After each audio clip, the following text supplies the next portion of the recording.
The crystal champagne flute shattered against marble, echoing through the winter gala like a gunshot. Every head turned toward the Duchess Eleanor Vale. Porcelain face finally cracked, voice trembling with years of swallowed silence. "Tell them," she demanded, her words slicing through string quartet melodies. "Tell them about her." Duke Adrian's practiced smile faltered.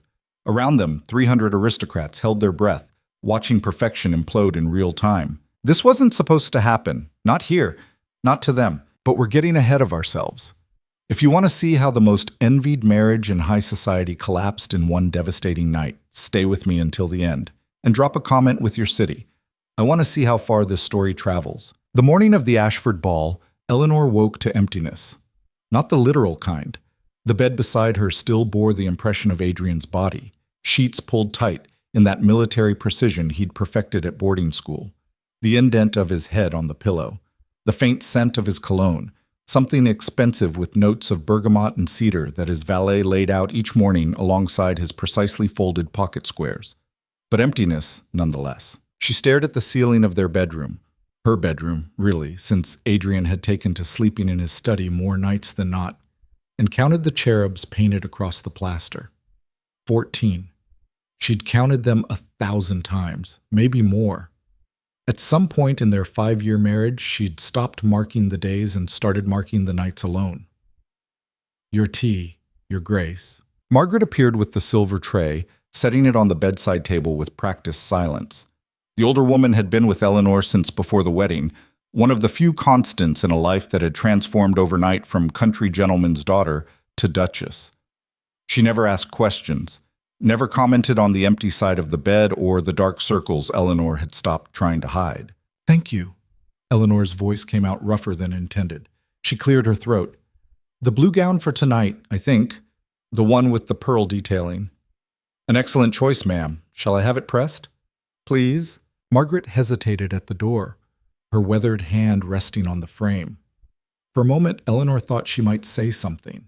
Really say something, the way she used to when Eleanor was 19 and terrified of her first season in London, when Margaret would sit on the edge of her bed and talk her through her fears like a mother might. But the moment passed. The door clicked shut. Eleanor poured her tea with steady hands, a skill she'd mastered alongside all the others required of a duchess. The steady hands for public appearances, the gracious smile for tedious dinner parties, the art of conversation that said everything and nothing. The ability to stand beside Adrian at a dozen events each week, his hand resting on the small of her back in a gesture that looked intimate but felt choreographed, and never once let anyone see the gulf between them. She was good at it now. So good that sometimes she forgot where the performance ended, and she began. The tea was Earl Grey, perfectly steeped. She took a sip and tasted nothing. 3 floors down, in the East Wing study that smelled of leather and old books, and the brandy Adrian pretended he didn't drink before noon, the Duke sat at his desk and tried to focus on correspondence that didn't matter. "Lord Pemberton requests your presence at his autumn hunt. The Minister of Finance wishes to discuss the trade proposal. Your mother writes regarding the Vale family plot." He set the letter aside, unable to finish it. His mother's passive-aggressive missives about grandchildren could wait. Everything could wait. Everything except tonight. The Ashford ball. 800 guests, half of them watching for any crack in the Vale facade. The other half watching because that's what high society did. Turned human lives into spectator sport. Adrian stood, moved to the window overlooking the gardens. Frost edged the topiaries in silver. Winter was coming early this year, they said. He could see his breath fog the glass. "Your Grace?" He turned. Thomas, his secretary, stood in the doorway with another stack of correspondence. The man was relentlessly efficient, which Adrian appreciated most days and resented today. "The contracts from the Liverpool shipyard. They require your signature before the 15th. "Leave them." Thomas hesitated. "Sir, the deadline—" "I said leave them, Thomas." The edge in his voice made the secretary flinch. Adrian immediately regretted it, but the apology stuck in his throat the way everything else did these days. Thomas set the papers on the desk and retreated without another word. When the door closed, Adrian pressed his palms against the window frame and let his head drop forward. The cold glass felt good against his forehead. Real. Everything else felt like wading through water. every movement slow and heavy and wrong. He should go to Eleanor. They should discuss tonight's event, coordinate their performance the way they always did, who they'd speak with, which rumors needed addressing, how long they'd stay before making their perfectly timed exit. But the thought of climbing those stairs, knocking on her door, seeing that polite smile she wore like armor. His pocket watch read 10:30. He had a meeting at noon. That gave him 90 minutes. He grabbed his coat. The Hart townhouse sat in a neighborhood that straddled the line between respectable and bohemian. Narrow brick buildings with window boxes that actually held flowers, not just ornamental arrangements changed seasonally by staff. Washing lines strung between buildings. A bakery on the corner that smelled like cinnamon and yeast. Real smells made by real people who didn't have cooks. Adrian's carriage stopped a block away. He'd learned early on that discretion mattered, even here where nobody knew a duke from a shopkeeper. He walked the last stretch on foot, hat pulled low, and knocked 3 times on the green door.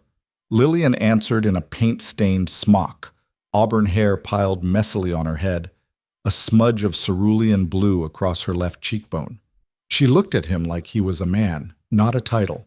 Like he was Adrian, not Duke Vale. "You're early," she said, but she was smiling. "Is that a problem?" "Depends. Are you going to model for me, or are you going to brood in the corner while I work?" Despite everything, he laughed.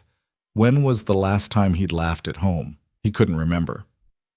Brood, probably. Typical. But she stepped aside, let him in. The studio was chaos. Canvases stacked against walls, paint tubes scattered across every surface, brushes soaking in jars of turpentine that made his eyes water. Eleanor would have fainted at the disorder.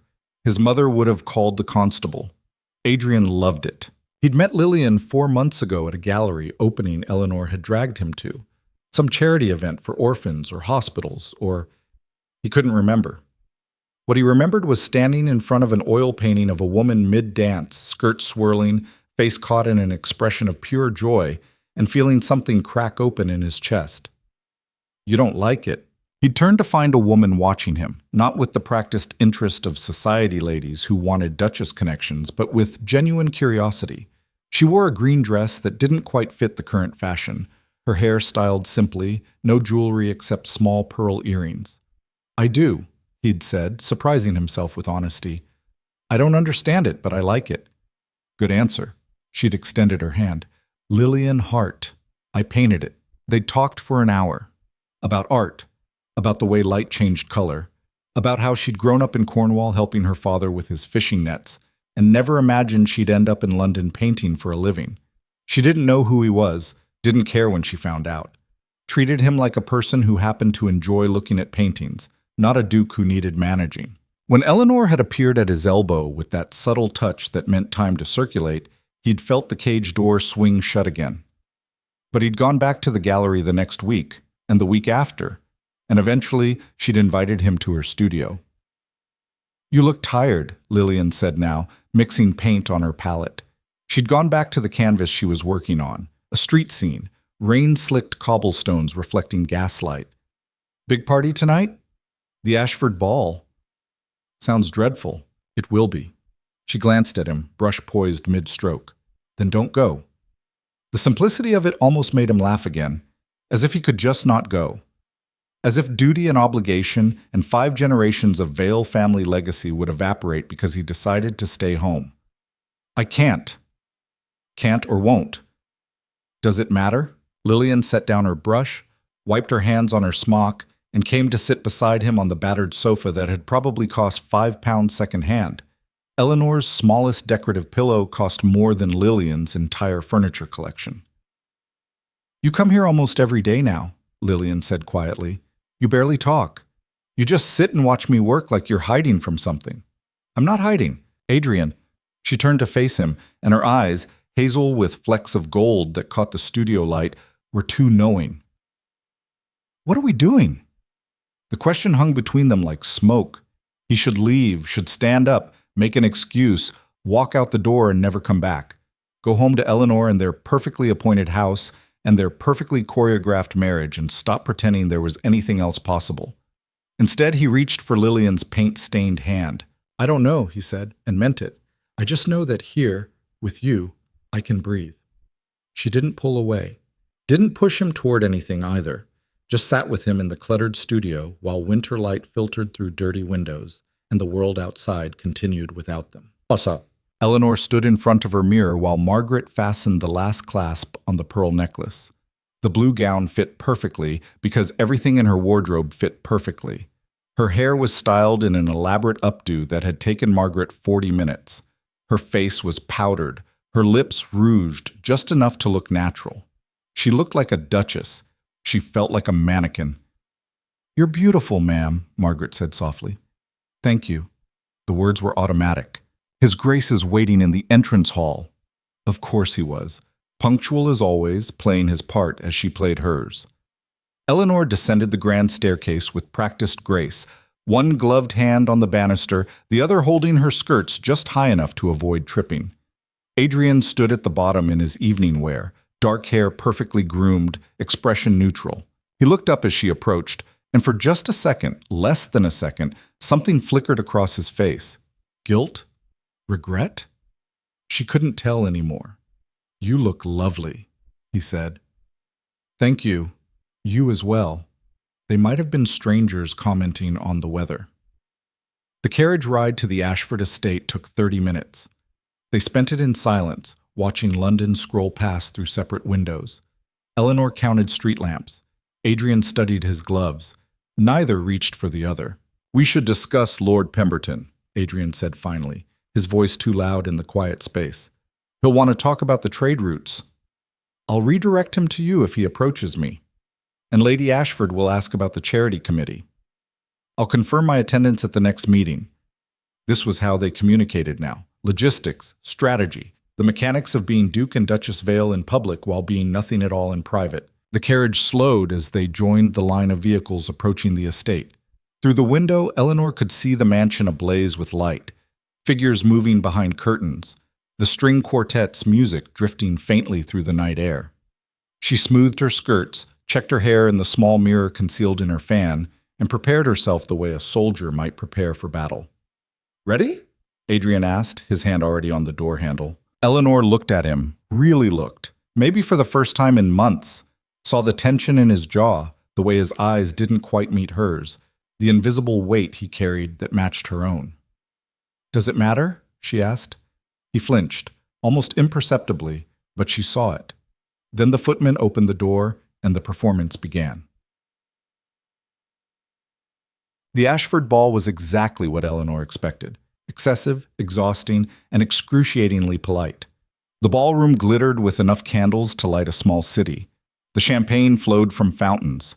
The orchestra played Strauss with mechanical precision, while couples twirled across the floor in practiced steps that looked spontaneous but weren't. Eleanor and Adrian made their entrance to polite applause, Adrian's hand settling at the small of her back in that gesture that looked possessive but felt empty.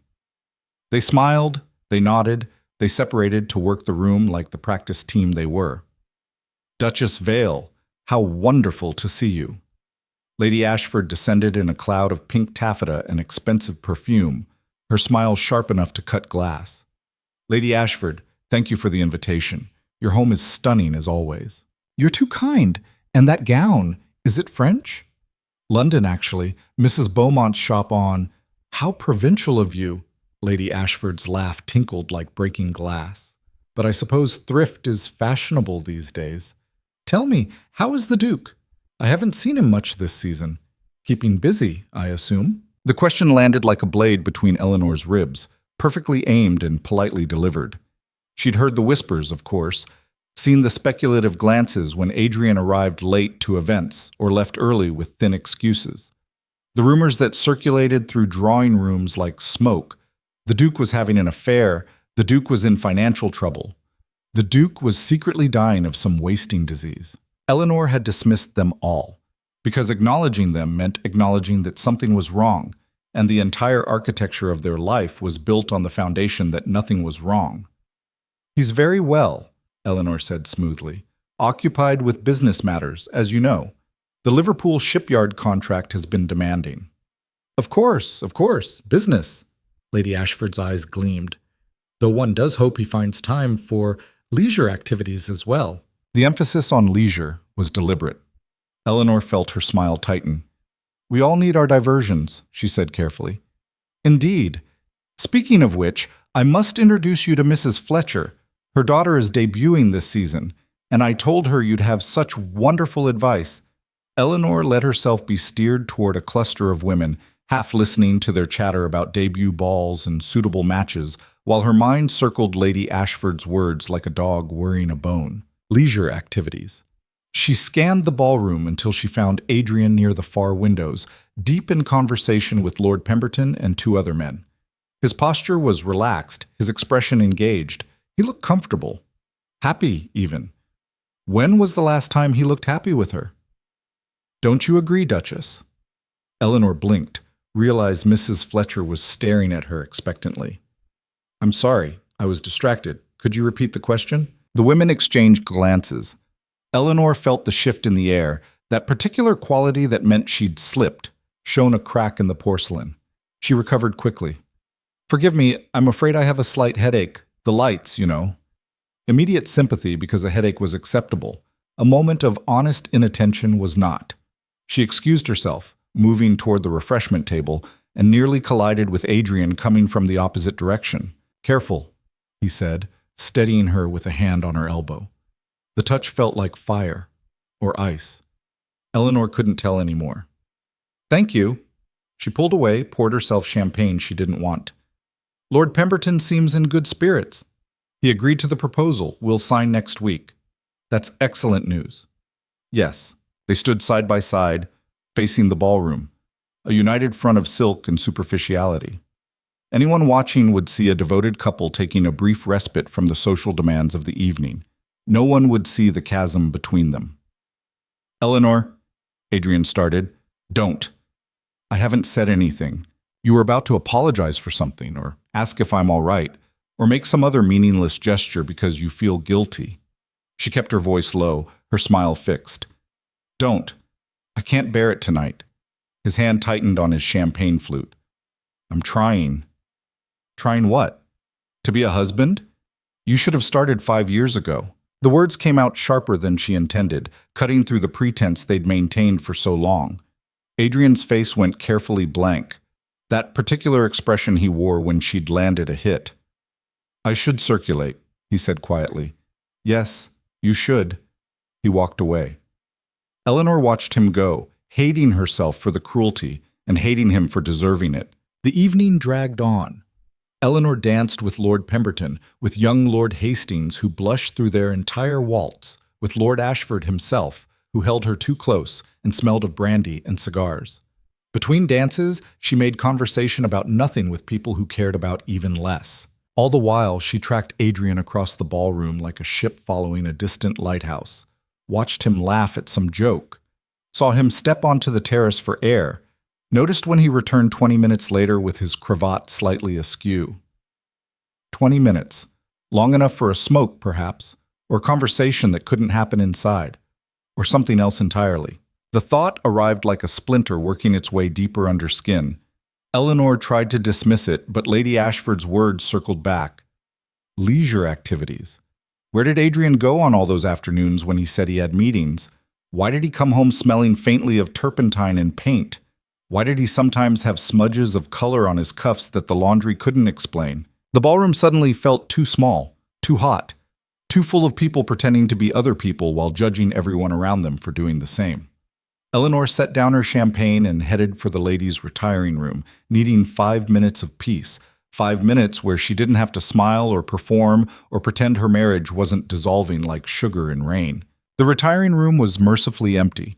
She sank onto the velvet settee and pressed cool fingers to her temples, closing her eyes against the candlelight. Headache? Eleanor's eyes snapped open. Lady Catherine Winters stood in the doorway, watching her with an expression that might have been sympathy or might have been something sharper. Just tired, Eleanor said. Understandable. These events are exhausting even when one's marriage isn't falling apart. The words hung in this perfumed air like thrown knives. Eleanor's training screamed at her to deflect, to laugh it off, to maintain the fiction. But she was so tired of fiction. I don't know what you mean, she said anyway. Catherine closed the door, came to sit beside her. They'd been friends once, before Eleanor married Adrian and ascended to a sphere where real friendship became complicated by politics and positioning. Eleanor? Catherine's voice was gentle. Everyone knows. Knows what? About the Duke. About his distraction. The word mistress remained unspoken, but it filled the room nonetheless. Eleanor's hands were shaking. She folded them in her lap, pressed them together until her knuckles went white. I don't know what rumors you've heard. It's not rumor. My cousin saw him, at a gallery in Bloomsbury, then later at a townhouse near Regent's Park, with a woman, a painter, I believe. Something inside Eleanor cracked, not broke. That would have been cleaner. This was a slow fissure, the kind that spreads through porcelain before it shatters completely. I see, she managed. I'm sorry. I thought you should know. And everyone else? Do they all know too? Catherine's silence was answer enough. Eleanor stood, smoothed her skirts with hands that still trembled. In the mirror above the mantel, she looked perfectly composed. Amazing, really, how well she'd learned to hide. Thank you for telling me, she said. Eleanor, wait. But she was already walking back into the ballroom, into the lights and music and hundreds of eyes that suddenly felt like they'd been watching her fail this entire time. She found Adrian by the champagne fountain, laughing at something Lord Hastings had said. He looked lighter than she'd seen him in months, unburdened, because he'd set down the weight of their marriage and given it to someone else to carry. Eleanor walked up to him, placed her hand on his arm with the possessive grace of a wife, and smiled. Darling, might I borrow you for a moment? He looked down at her, surprise flickering across his face at the endearment they'd stopped using years ago. Of course. She led him toward the terrace, away from the crowd, into the cold November air that bit through her gown, but felt clarifying after the suffocating warmth inside. Eleanor, what? Who is she? Adrian froze. In the moonlight, she could see his face go pale. I don't lie to me, please. After everything, don't lie. He looked away, jaw working. For a moment, she thought he might deny it anyway, might insult her intelligence along with everything else. Then his shoulders sagged. Her name is Lillian Hart. She's a painter. There it was. The truth, finally given shape and weight. How long? 4 months. Do you love her? The question surprised them both. Adrian's eyes snapped to hers, searching for something, permission perhaps, or condemnation. I don't know, he said quietly. I just know that with her, I remember what it feels like to be myself instead of this. He gestured vaguely at his formal wear, at the ballroom behind them, at the entire elaborate construction of their lives. Eleanor laughed, a brittle sound that scattered into the night. So you found escape. How lovely for you. Eleanor, and what about me, Adrian? What am I supposed to do while you play at being real with your painter? Continue smiling through dinner parties? Keep pretending we're the perfect couple while you come home smelling like someone else's life? You could leave, he said, and the words landed like a physical blow. You could walk away tomorrow. Divorce me. Scandal be damned. You know I can't do that. Because of reputation? Because of what people would say? Because I have nowhere else to go. The admission tore out of her, raw and ugly. My father's estate is bankrupt. My sisters depend on connections I've made through this marriage. If I leave you, I lose everything. My home, my position, my ability to help my family. You have the luxury of escape because you have money and title and power that can't be taken away. I have nothing except what you've given me. That's not fair. None of this is fair, her voice cracked. I didn't choose this either, Adrian. I didn't choose a husband who would look at me across the breakfast table like I was furniture, who would build a life with someone else while I sat at home maintaining the illusion. You want honesty? Here's honesty. I hate you. I hate our marriage, and I hate that I'm trapped in it while you get to feel alive with someone who isn't me. The words hung between them, finally true. Adrian's face was unreadable in the shadows. When he spoke, his voice was barely above a whisper. Then what do we do? Eleanor looked back at the ballroom, at the light and music and people dancing through their own elaborate performances, all of them pretending, all of them trapped in various versions of the same cage. We survive, she said, the same way we always have. She walked back inside, leaving him on the terrace. The rest of the evening passed in a blur. Eleanor danced. She smiled. She made all the right conversation with all the right people. And when the clock struck 1 and Adrian appeared at her elbow to make their exit, she took his arm like a dutiful wife. In the carriage home, neither spoke. Look, Adrian didn't sleep that night. He sat in his study with a glass of brandy he didn't drink, watching dawn creep across the London skyline. Somewhere in the city, Lillian was probably already awake, mixing paints in her chaotic studio, humming something off-key while she worked. Did she think of him? Did she wonder where he was, who he was with, what kind of life he returned to when he left her door? He told her about Eleanor, of course. Not everything, but enough. The loveless marriage, the duty and obligation, the feeling of slowly suffocating under expectations he'd never wanted but couldn't escape. Lillian had listened without judgment. You should talk to her, she'd said. Really talk. But what was there to say that hadn't been said in their 5 years of careful silence? The sun rose. Adrian watched it paint the city gold, then gray as clouds rolled in. Rain started around 7, streaking the windows. By 8, the household staff had begun their morning routines. He heard them moving through the halls below, the distant clatter of breakfast preparations. By 9, he knew what he had to do. He found Eleanor in the morning room, surrounded by correspondence. She didn't look up when he entered. We need to talk, he said. I believe we did that last night. Eleanor, please. She set down her pen, folded her hands on the desk, and looked at him with eyes that held no warmth. What else is there to discuss? You have your painter. I have my pride. We continue as we are until one of us dies or society finally admits what it already knows, that the perfect veil marriage is a complete fiction. I don't want that. What do you want, Adrian? To have both? To keep me as your duchess for appearances while you live your real life with her? No, I want... He stopped, realizing he didn't know how to finish that sentence. I want something real. Then go be real with her. Just stop pretending to try with me. The resignation in her voice was worse than anger would have been. Adrian moved to the window, looking out at the rain-soaked gardens. If I could go back... But you can't.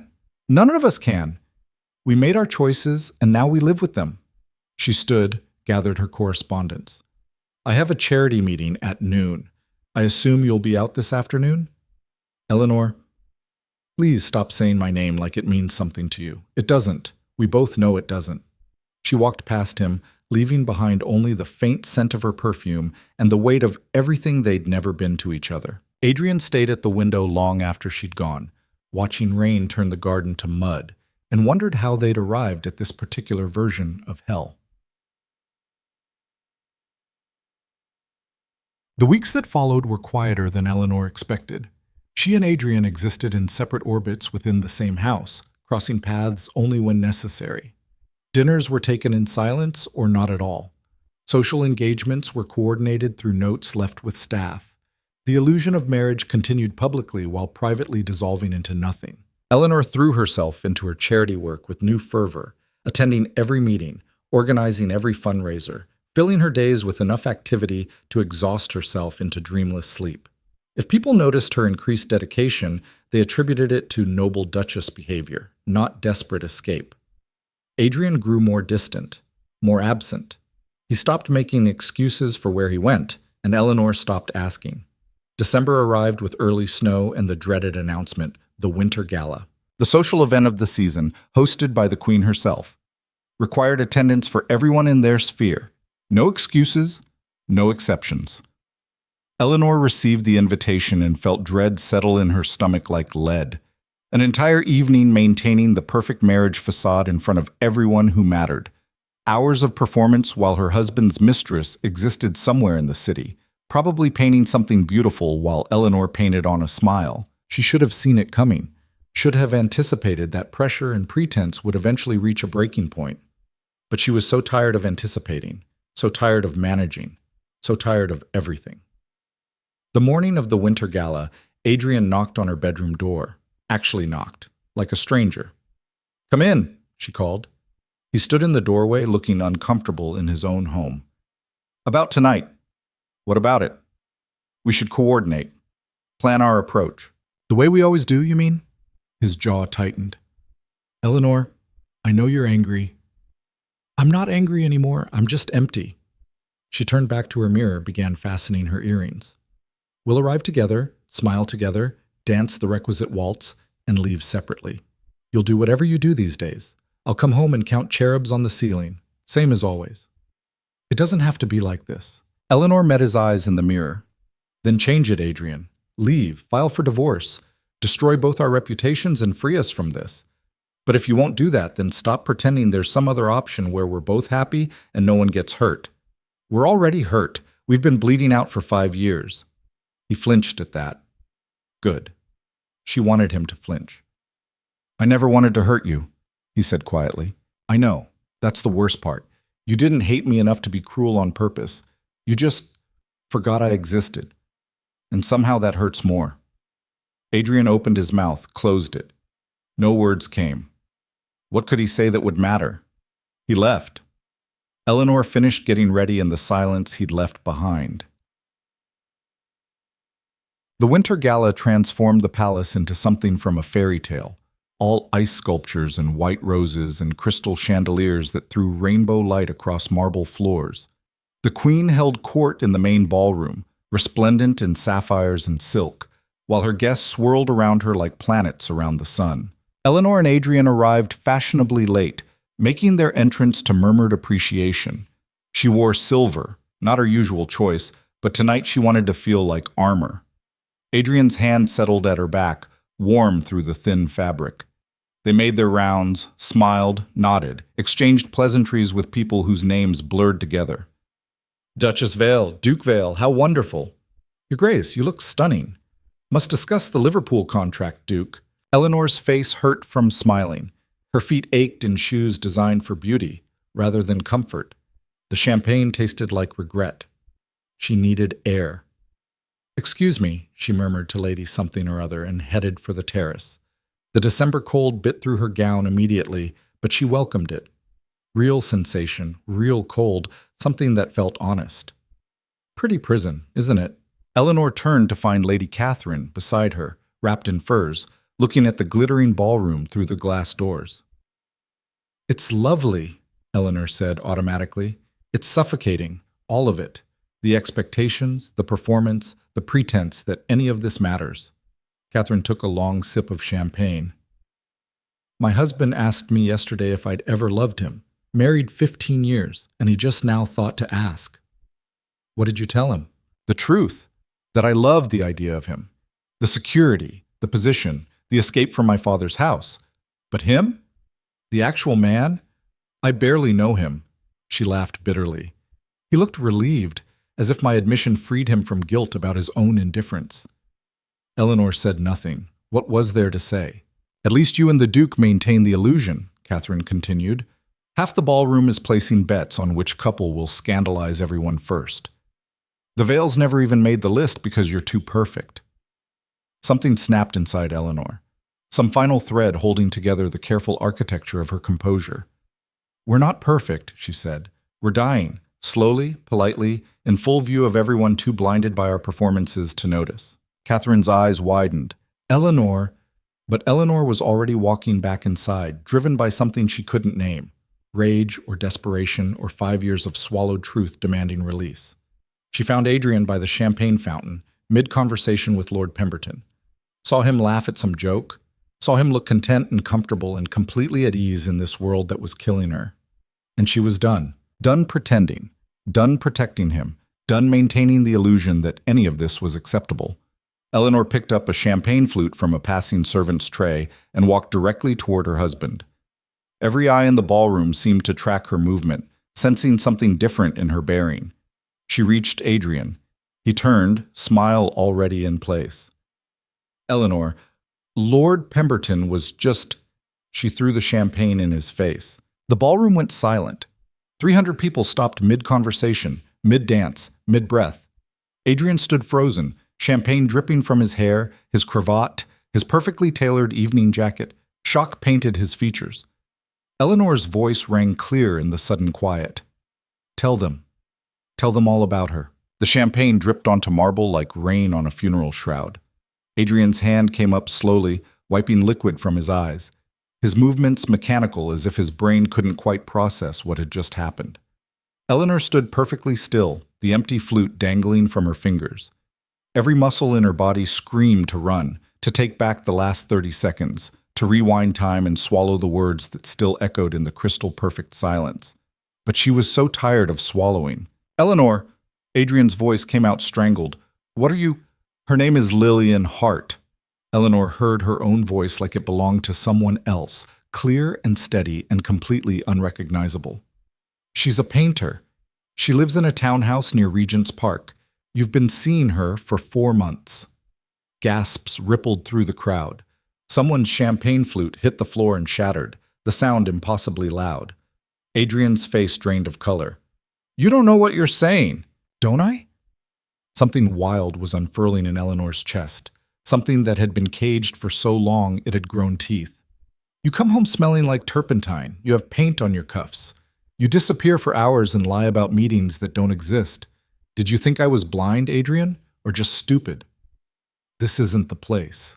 "Where is the place?" Her voice rose. "Our bedroom where you haven't slept in months? The breakfast table where we pretend to read newspapers instead of looking at each other? Tell me, where exactly should I have this conversation about my husband's mistress?" Lord Pemberton took a step back, nearly knocking into a woman behind him. The crowd shifted, creating a widening circle around them like they were watching a carriage accident in slow motion. "You're being hysterical," Adrian said, but his hand shook as he pulled out a handkerchief. The word hysterical landed like a slap. Eleanor laughed, high and sharp. "Am I? Let's ask Lady Catherine. She's the one who told me about your little gallery meetings. Or Lord Ashford. His wife certainly had opinions about your leisure activities." She turned to address the frozen ballroom. "Anyone else want to share what they know about the Duke's painter?" The silence that followed was suffocating. Then, from somewhere in the crowd, "I heard she's quite beautiful." Another voice. "Common, though. No breeding." A third. "The scandal of the season." The murmurs built like gathering thunder. Adrian's jaw clenched so tight Eleanor could see the muscle jumping beneath his skin. "Enough!" His voice cut through the noise. "Eleanor, we are leaving. Now!" "No." The single word stopped him cold. "No?" he repeated, disbelief warring with fury in his expression. "I'm not leaving. I'm not protecting you anymore. I'm not smiling through another performance while you destroy what's left of me." Eleanor set the champagne flute on a nearby table with exaggerated care. "You want the truth? Here it is. Our marriage is a lie. Has been from the start. We don't love each other. We barely like each other. We're two people trapped in a contract we both want to escape but are too cowardly to end." "Eleanor, stop." "Why? Because it's embarrassing? Because everyone's watching?" She gestured to the crowd. "They already knew, Adrian. We were the only ones still pretending." Adrian grabbed her arm, his grip tight enough to bruise. "You will regret this." Eleanor looked down at his hand, then back at his face.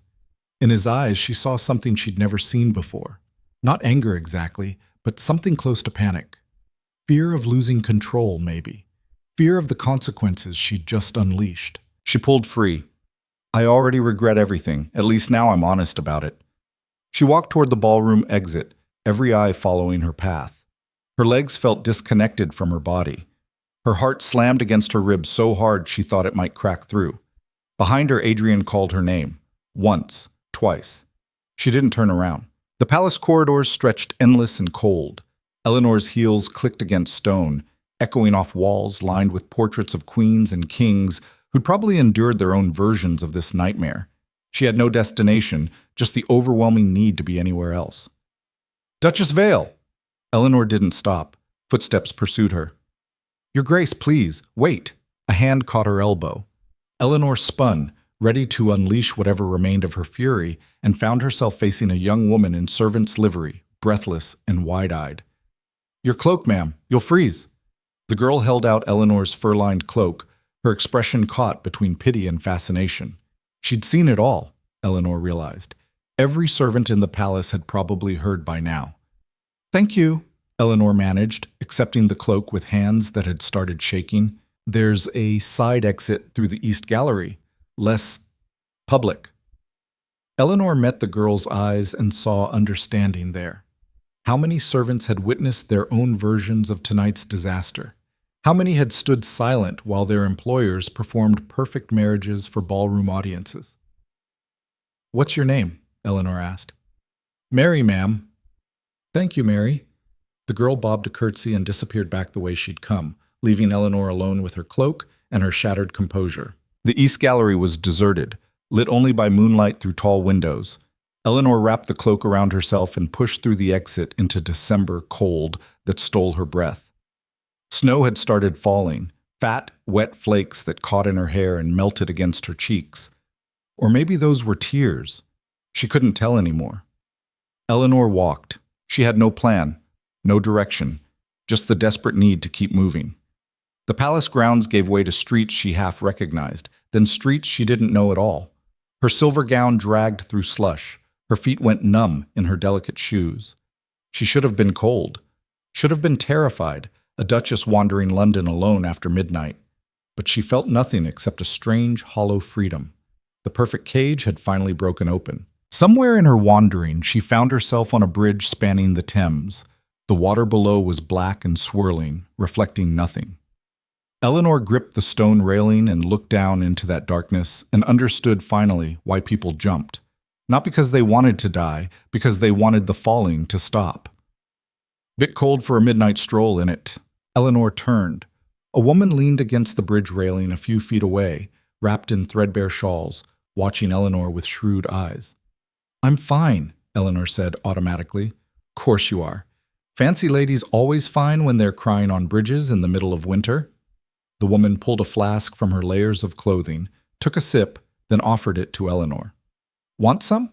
It's terrible, but it's warm." Eleanor stared at the flask.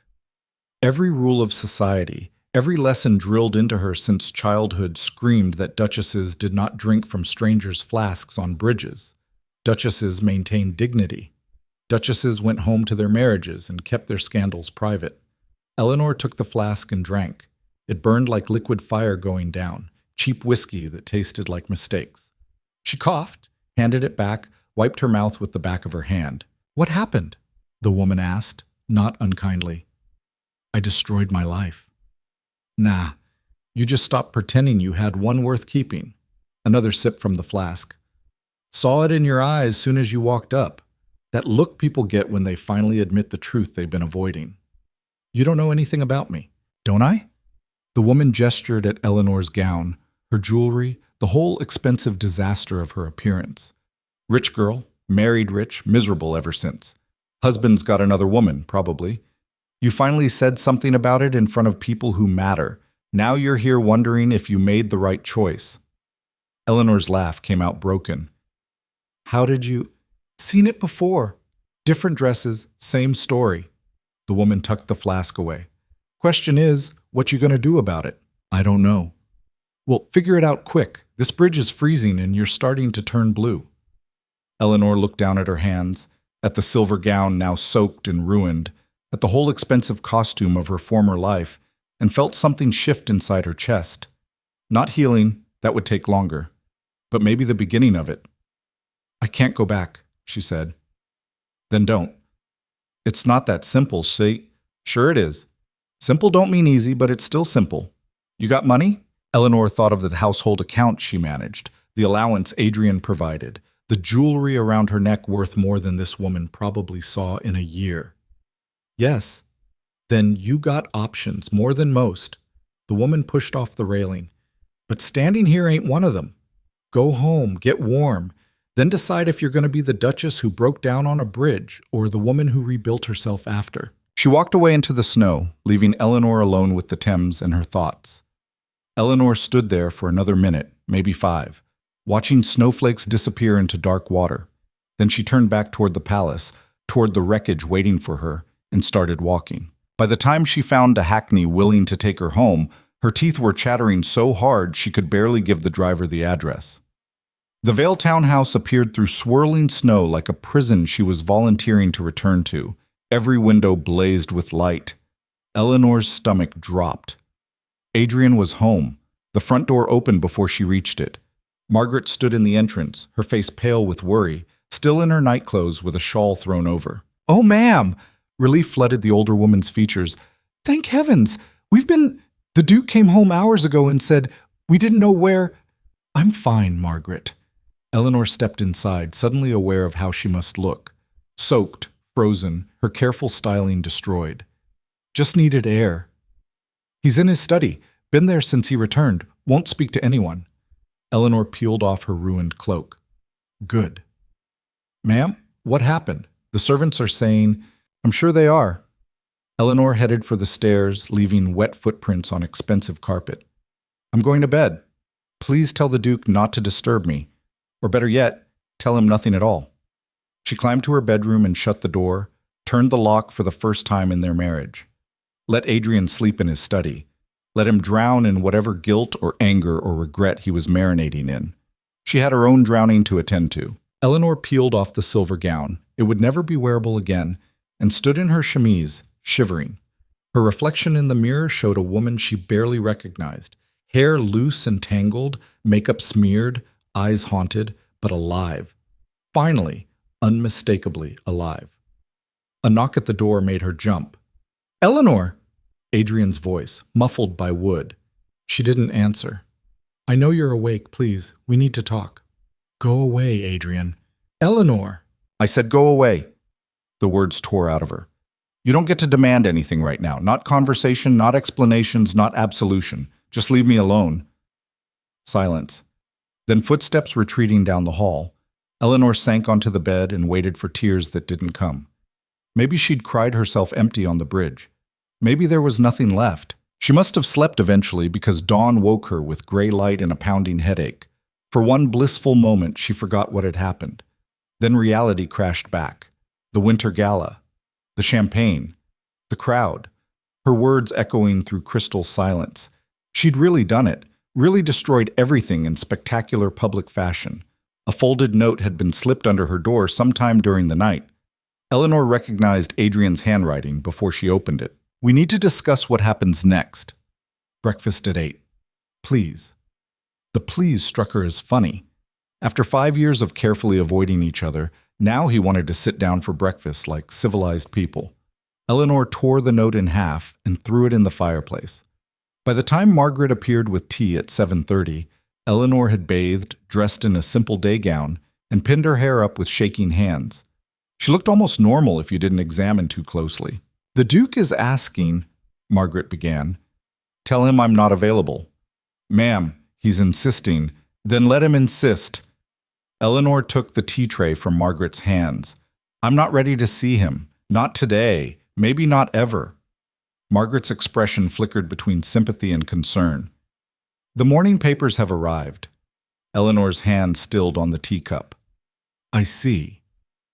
Would you like me to bring them?" Margaret hesitated, then nodded and disappeared. She returned moments later with a stack of newspapers, her face carefully neutral. Eleanor waited until the door closed before unfolding the first one.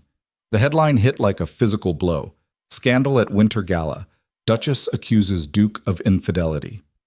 Below it, an illustration showed a woman throwing champagne at a man's face, the crowd around them rendered in shocked silhouettes.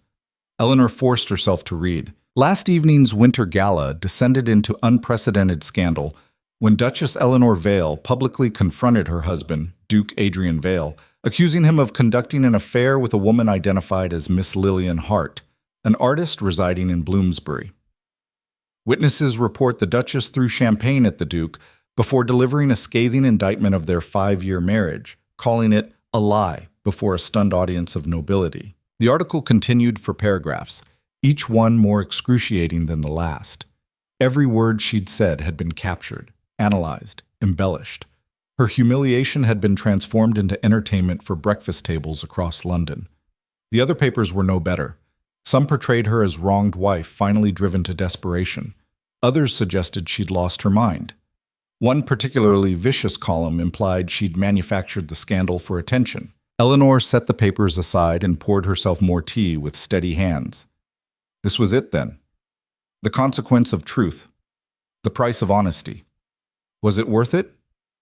Another knock. Not Adrian's confident knock. This one was tentative, almost apologetic. "Come in," Eleanor called. The door opened to reveal Thomas, Adrian's secretary, looking like he'd rather be anywhere else. Begging your pardon, Your Grace, but there are visitors. Downstairs, quite a few of them. Eleanor's stomach sank. Who? Lady Catherine Winters, Lady Ashford, Lord Pemberton, several others. They're asking to see the Duke. And you. Tell them we're not receiving visitors. I tried, ma'am. They're being rather insistent. Of course they were. Scandal drew society like blood drew sharks. Eleanor stood, smoothed her skirts. I'll handle it. She descended the stairs to find the entrance hall packed with exactly the people she'd expected. The curious, the judgmental, the ones who wanted front-row seats to the collapse of the Vale marriage. Lady Ashford stood at the front of the crowd, resplendent in purple silk, her expression radiating false concern. Duchess Vale! Oh, my dear, we simply had to come see how you were managing after last night's unfortunate display. Unfortunate display. As if Eleanor had spilled wine, not demolished her entire life. How thoughtful, Eleanor said flatly. As you can see, I'm fine. But surely you're not, that is, after such accusations. The accusations were true. Eleanor descended the last few steps, met Lady Ashford's gaze directly. My husband is having an affair. Has been for months. I simply finally said it out loud. Gasps and murmurs rippled through the group. Lady Catherine pushed forward, her face genuinely worried. Eleanor, perhaps we could speak privately. Why? So you can convince me to recant? To apologize? To save face? Eleanor shook her head. I'm done saving face. If you came here hoping to witness me falling apart, I'm sorry to disappoint. I'm perfectly intact. Ruined, perhaps, but intact. Lord Pemberton cleared his throat. The Duke, is he available? The Duke is unavailable. To you, to me, to anyone who isn't his lawyer. Eleanor moved toward the door, opening it in clear dismissal. Thank you for your concern. You can show yourselves out. Lady Ashford's mouth fell open. Well, I never... No, you probably haven't. Never been honest, never been real, never been anything except what people expect. Eleanor held the door wider. But I'm trying something different now. It's terrifying and probably stupid, but at least it's mine. They filed out in offended silence, casting backward glances like she was an animal at the zoo. Eleanor closed the door behind them and leaned against it, her legs suddenly weak. That was extraordinary. Eleanor's eyes snapped open. Adrian stood at the top of the stairs, still in yesterday's evening clothes, his hair disheveled, his expression unreadable. How long have you been there? She demanded. Long enough. He descended slowly, each step deliberate. You're right, you know, about everything. Don't. Eleanor, don't you dare try to bond with me over this. She pushed away from the door. Don't stand there looking tragic and expect me to comfort you. You did this. You destroyed us. We both did. He reached the bottom of the stairs. I found escape in Lillian, but you found yours in ice. You stopped trying long before I did. The accusation stung because it held truth. Maybe, Eleanor admitted. Maybe I gave up. Maybe I should have fought harder for something we both knew was broken from the start.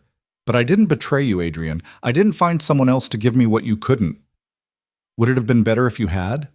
At least then we'd be even. This isn't about even. This is about... Eleanor's voice cracked. She took a breath, forced calm. This is about the fact that I spent 5 years trying to be the wife you needed, while you spent 5 years wishing I was someone else. Adrian's face tightened. That's not fair. None of this is fair. That's my entire point. She moved past him toward the morning room, suddenly desperate for space that didn't smell like him, like them, like the ghost of what they'd never been. I want a divorce. The words fell into silence.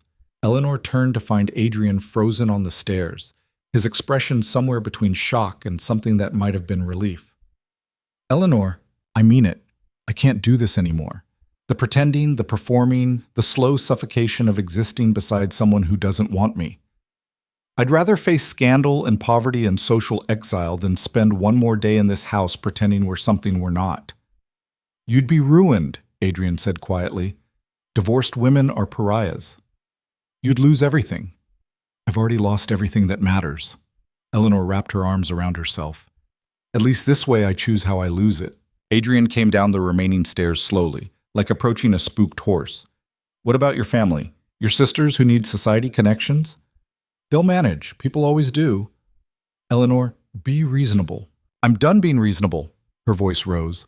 Reasonable got me a loveless marriage and a husband who finds comfort in someone else's arms. Reasonable got me 5 years of pretending to be happy while dying inside. I'm trying something different now. It's called honest, and it's terrifying, but it's better than reasonable ever was.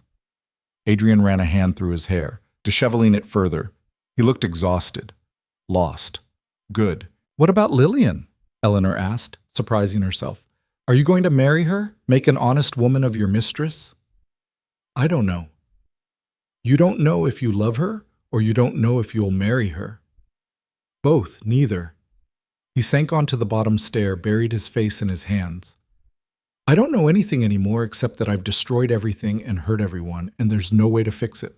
For just a moment, Eleanor felt a flicker of the pity that had kept her trapped for so long.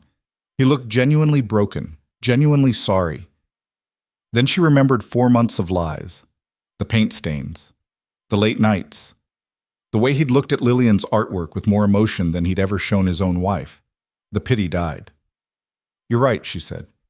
You can't fix it, so stop trying. Let me go, Adrian. Let us both go. He looked up at her with red-rimmed eyes. And then what? Then we figure out who we are when we're not performing for each other. Maybe you marry your painter. Maybe I learn to paint myself. Maybe we both discover we're capable of something real when we're not trapped in something fake. The long case clock in the hall chimed 9. Outside, London was waking up to news of their scandal, to breakfast table gossip and speculation. Inside, 2 people sat in the ruins of what they'd built and tried to imagine what came after demolition. I'll speak to my solicitor, Adrian said finally.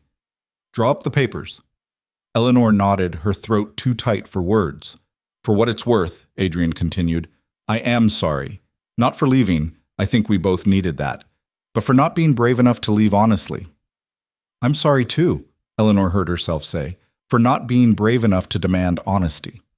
They sat in that admission for a long moment, the closest thing to real conversation they'd had in years. Then Adrian stood, straightened his rumpled clothes, and walked toward his study. Eleanor watched him go, the stranger she'd married, and felt nothing except hollow relief. The front door knocker sounded again. More visitors, probably, more vultures come to feast on scandal. Eleanor ignored it. Let Thomas handle them. Let the world gossip and speculate and judge. She had bigger concerns now. Like figuring out who Eleanor was when she wasn't Duchess Vale. Like learning to live in truth instead of performance. Like surviving the aftermath of burning down her own life. The knocker sounded a third time, more insistent. Eleanor moved toward the window and peered through the curtain. A crowd had gathered on the street. Not just curious nobility now, but reporters clutching notebooks, sketch artists setting up easels, common folk who'd probably read the morning papers and come to gawk at the scandal house. Her home had become a spectacle. Margaret appeared in the doorway, wringing her hands. Ma'am, there's a gentleman from the London Chronicle demanding a statement, and a woman claiming to be from the Society Gazette. Should I? Tell them nothing. Bar the doors if you must. Yes, ma'am. Margaret hesitated. Your mother has sent word. She's coming this afternoon. Eleanor's stomach dropped. Her mother? Of course. The woman who'd orchestrated this marriage in the first place, who'd seen Adrian's title and fortune as the solution to their family's financial ruin, who'd drilled into Eleanor that duty mattered more than happiness. When she arrives, show her to the blue sitting room. And Margaret, Eleanor caught the older woman's hand. Thank you for staying. Margaret's eyes misted. Where else would I go, ma'am? I was with you before him, and I'll be with you after. After. Such a small word for such an enormous unknown. The morning crawled by in a blur of refused visitors, and increasingly desperate messages slid under doors. Eleanor remained in the morning room, staring at cold tea and trying to plan a future that felt impossible to imagine. A divorce would take months, maybe years. She'd need lawyers, witnesses, evidence of Adrian's adultery formally documented. The process would drag every private moment into public scrutiny. Her name would be dragged through mud in every drawing room and newspaper in England. And at the end of it, she'd be a divorced woman, unmarriageable, unsuitable for polite society, dependent on whatever settlement Adrian's lawyers would allow. The alternative was to recant, to claim temporary madness, feminine hysteria, anything that would let society sweep the scandal under expensive carpets. Adrian would likely agree. He wanted this nightmare over as badly as she did. They could rebuild the performance, stiffer, more careful, but survivable. Eleanor looked around the morning room, the silk wallpaper she'd chosen, the furniture she'd arranged, the painting above the mantel that cost more than her father's estate made in a year. All of it bought with Adrian's money, all of it part of the cage she'd dressed in velvet. She'd rather burn it all down than live in it one more day. At precisely 2 o'clock, the blue sitting room door opened and Eleanor's mother swept in like a ship under full sail. Victoria Hartfield had aged well, her steel gray hair impeccably styled, her burgundy traveling dress expensive enough to remind everyone that her daughter had married up. Her face was set in an expression Eleanor knew well, controlled fury masked as maternal concern. "Eleanor, what have you done?" No greeting, no embrace, straight to condemnation. Eleanor stood but didn't approach. "Hello, Mother." "Don't hello, Mother." "Me?" "I've spent the entire morning fielding questions from everyone in our social circle. Your sisters are being whispered about. Your father is having palpitations, and you—" Victoria's voice shook with barely contained rage. "You have destroyed everything I built for this family." "You didn't build anything, Mother. You sold me to the highest bidder." Victoria's hand came up like she might strike.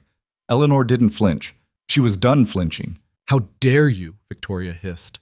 "I secured your future, saved this family from ruin, and you repay me by throwing champagne at your husband like a common tavern wench." "He was having an affair." "So what?" The words came out sharp as broken glass. "Half the men in London keep mistresses. You smile through it. You maintain dignity. You don't create public spectacles that destroy your family's reputation." Eleanor laughed, brittle and wrong. "My reputation, Mother. Mine. Not yours.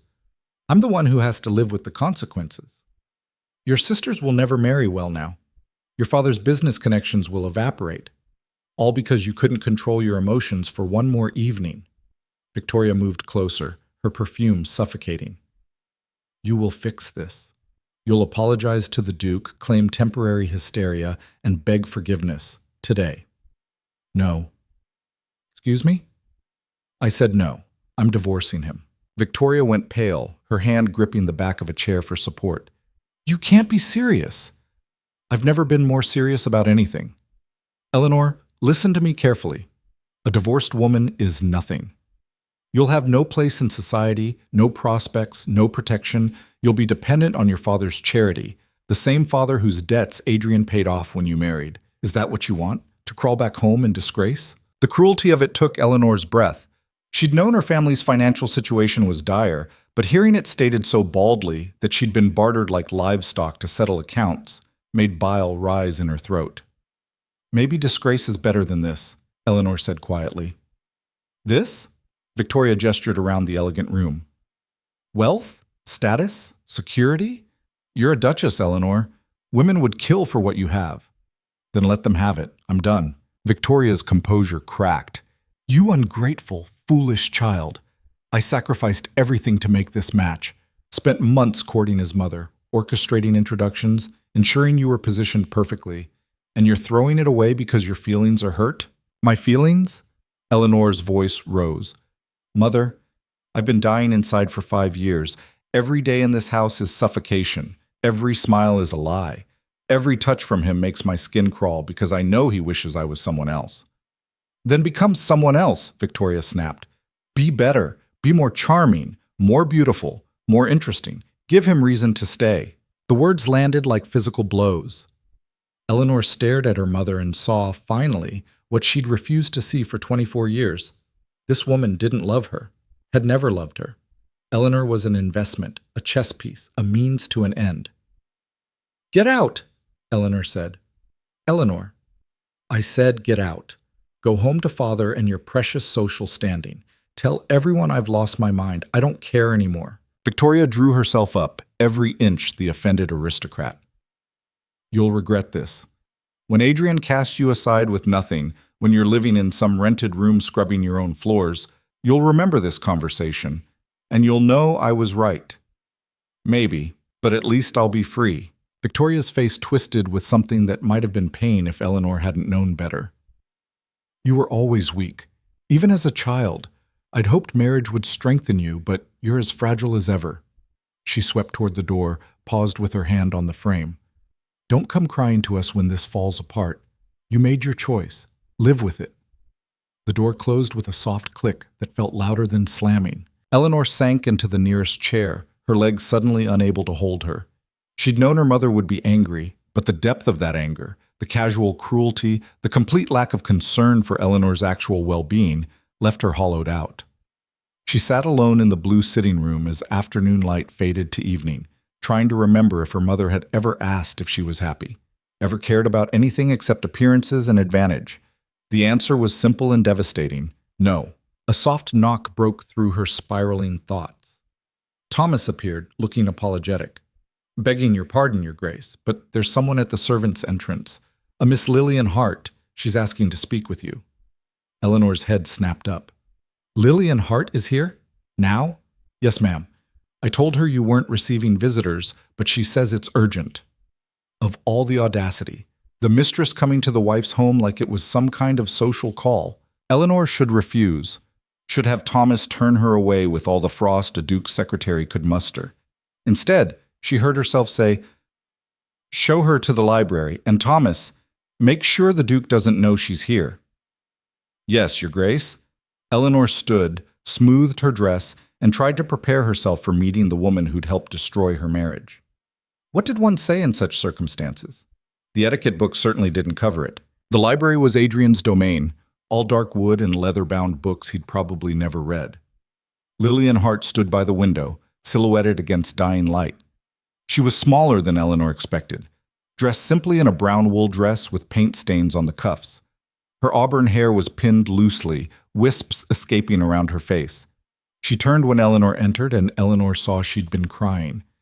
Duchess Vale, thank you for seeing me. I know I have no right. You don't. Eleanor closed the door, leaned against it. Why are you here? Lillian twisted her hands together, a nervous gesture that seemed at odds with the bold woman who'd taken another woman's husband. I read the papers, saw what happened at the gala, and I had to come. To explain. Explain what? That you're sleeping with my husband? I'm aware. Lillian flinched. It's not. We haven't. It's more complicated than that. Is it? Because from where I'm standing, it seems quite simple. He's married to me, conducting an affair with you, and now both our lives are ruins. What part of that is complicated? The part where he loves you. Eleanor laughed, sharp and disbelieving. He has a fascinating way of showing it. No, listen. Lillian took a step forward, urgency in her voice. I know how this looks. I know what I am in this story, the other woman, the homewrecker. But it's not like that. Adrian comes to my studio and we talk. That's all. Just talk. He's never touched me, never kissed me, never... Her voice caught. He talks about you constantly. How intelligent you are. How brave. How you've survived 5 years of a marriage that was killing you both. Eleanor's throat tightened. Then why? Why seek comfort with you if he supposedly cares so much? Because you terrify him. Lillian moved to the desk, gripped its edge. Everything about you reminds him that he's failing. As a husband, as a man, as a partner. With me, he can pretend to be someone else. Someone uncomplicated who doesn't carry the weight of disappointing the woman he married. So I'm the villain? I'm the one who drove him to your door. No. He's the villain and the victim, and so are you. Lillian's eyes met Eleanor's, and they were devastatingly sad. We're all just broken people making terrible choices because we don't know how to be honest. Eleanor wanted to rage at her, to scream that she had no right to philosophy and understanding, but the fight had drained out of her somewhere between her mother's cruelty and this woman's unexpected empathy. Why are you really here? Eleanor asked quietly. To tell you he'll let you go. If you want the divorce, he won't fight it. He told me this morning. Lillian's voice dropped to barely a whisper. And to apologize. I never meant to hurt you. I genuinely didn't know how deep the damage went until I read what you said at the gala. How you've been suffering while I listened to him talk about art and freedom, like those were the only things that mattered. Are you in love with him? The question hung between them. Lillian looked away, out the window at the darkening street. I don't know, maybe, but it doesn't matter, does it? Because he'll never really leave you, not emotionally. You'll always be the woman he failed, and that will haunt him more than any love could heal. Eleanor moved to the desk, poured herself brandy from Adrian's decanter with shaking hands. She didn't offer any to Lillian. What happens now? Eleanor asked. With you two? Nothing. I told him not to come back. Lillian turned from the window. I can't be his escape anymore. It's not fair to any of us. You, me, or him. He needs to face what he's done, and I need to stop being complicit in someone else's destruction. How noble of you. It's not noble. It's survival. I've seen what happens to women who get tangled up in married men's messes. We get labeled and discarded while they move on to the next distraction. Lillian moved toward the door, paused beside Eleanor. For what it's worth, I think you're extraordinarily brave. What you did at the gala, standing up and telling the truth, even though it destroyed you, that's courage I've never had. It doesn't feel brave. It feels reckless and stupid. Maybe brave always does in the moment. Maybe that's how you know it's real. Lillian left as quietly as she'd arrived, leaving Eleanor alone with brandy and questions that had no good answers. The library door opened minutes later. Adrian stood in the entrance, his face haggard. I saw her leaving. What did she want? To apologize, to release you. Take your pick. Eleanor set down the brandy glass harder than necessary. Did you know she was coming? No. I told her to stay away from here. Because it would look bad? Or because you can't handle us both in the same room? Adrian crossed to the desk, poured his own brandy. Both, probably. I'm a coward, Eleanor. I think we've established that. She says you love me. His hand stilled on the decanter. She shouldn't have. Is it true? What does it matter now? It matters to me. Eleanor's voice cracked. 5 years, Adrian. 5 years of silence and distance and pretending we felt nothing. And now I find out you might actually feel something? You just never bothered to tell me? That matters. Fine. Yes. I love you. Is that what you wanted to hear? He slammed the decanter down. I've loved you since our 3rd month of marriage when you found me having a panic attack in the garden at 2 a.m, and instead of judging me, you sat with me until dawn talking about nothing and everything.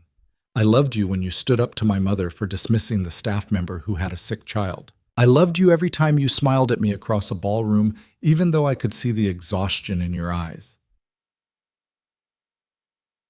Eleanor's breath caught. Then why? Because love isn't enough. The words exploded out of him. Loving you didn't make me a better husband. It didn't stop me from disappointing you every single day. It didn't fix whatever's broken in me that makes intimacy feel like suffocation and commitment feel like drowning. So yes, I loved you while I destroyed us.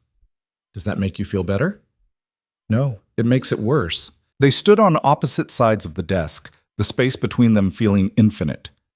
I saw my solicitor today, Adrian said finally. He's drawing up divorce papers. Adultery as grounds. It'll be ugly, but quick. And then what? You marry Lillian? She told me not to come back. Said she won't be my escape hatch anymore. He laughed bitterly. Apparently everyone's figured out I'm a disaster except me. Adrian, the library door burst open. Thomas stood there wild-eyed and breathless. Your Grace, there's a fire in the East Wing. Eleanor's heart stopped. What? The reporter's outside. Someone threw a lit torch through a window. The curtain's caught. We're trying to contain it, but Adrian was already moving, Eleanor right behind him. They ran through corridors filling with smoke, servants scrambling with buckets of water, someone screaming for the fire brigade. The East Wing guest rooms were engulfed, flames licking up wallpaper and consuming furniture that had stood for 3 generations. Heat hit them like a wall. Everyone out, Adrian shouted. Get the staff out now. Margaret appeared through the smoke, supporting an older maid who was coughing violently. The upstairs rooms. Is anyone... Eleanor's blood turned to ice. The third floor, the housemaid's quarters. They should all be downstairs, Thomas gasped. Should be isn't the same as are. Eleanor ran for the servants' stairs before Adrian could stop her. Smoke thickened as she climbed, each breath harder than the last. The third-floor hallway was an inferno, flames racing along the ceiling.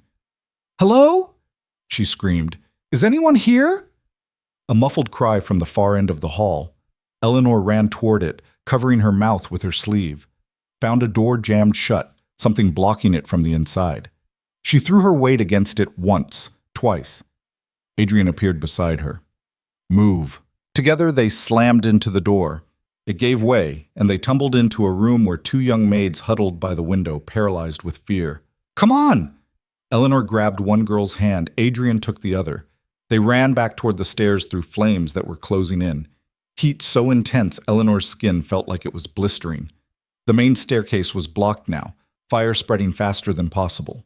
Adrian changed direction, pulling them toward the back stairs used for laundry. They burst out into the garden, all of them coughing and gasping. The fire brigade had arrived, men swarming with hoses and equipment. Half of London seemed to be watching, the crowd from earlier now joined by hundreds more drawn by flames and scandal. Eleanor collapsed on cold grass, lungs burning. Adrian fell beside her, both of them covered in soot and ash. "You're insane," he gasped, "running into a burning building. You followed me." "Because you're insane and I'm apparently just as bad." They started laughing, horrible broken laughter that had nothing to do with humor and everything to do with surviving something that should have killed them. Around them, the Vale townhouse burned. Generations of family legacy, expensive furniture, priceless artwork, all of it going up in flames while reporters scribbled frantically and sketch artists captured the destruction. "Well," Eleanor said, watching smoke pour from shattered windows, "I suppose that solves the problem of dividing assets." Adrian's laughter turned to something that might have been crying. "Everything's gone." "Not everything." Eleanor looked at the staff gathered in shaking groups, at Margaret wrapping blankets around the rescued maids, at Thomas organizing them with military efficiency despite his trembling hands. "Everyone made it out. Because you ran into a burning building. Because we both did." The fire brigade was getting the blaze under control, but the damage was catastrophic. The east wing was destroyed, the main house heavily damaged. Years of repairs ahead, if the structure was even salvageable. A reporter broke through the brigade's perimeter, notebook raised. "Duchess Vale, is it true this fire was set in retaliation for your accusations against the Duke?" Eleanor stared at him. "What?" "Witnesses say the torch came from the crowd, someone shouting about defending the Duke's honor." Adrian lunged to his feet, fury replacing exhaustion. "Get away from her, all of you, back!" But more reporters were pushing forward now, smelling a bigger story. Scandal plus fire equaled newspapers sold for weeks. "Did you set this fire yourself for attention?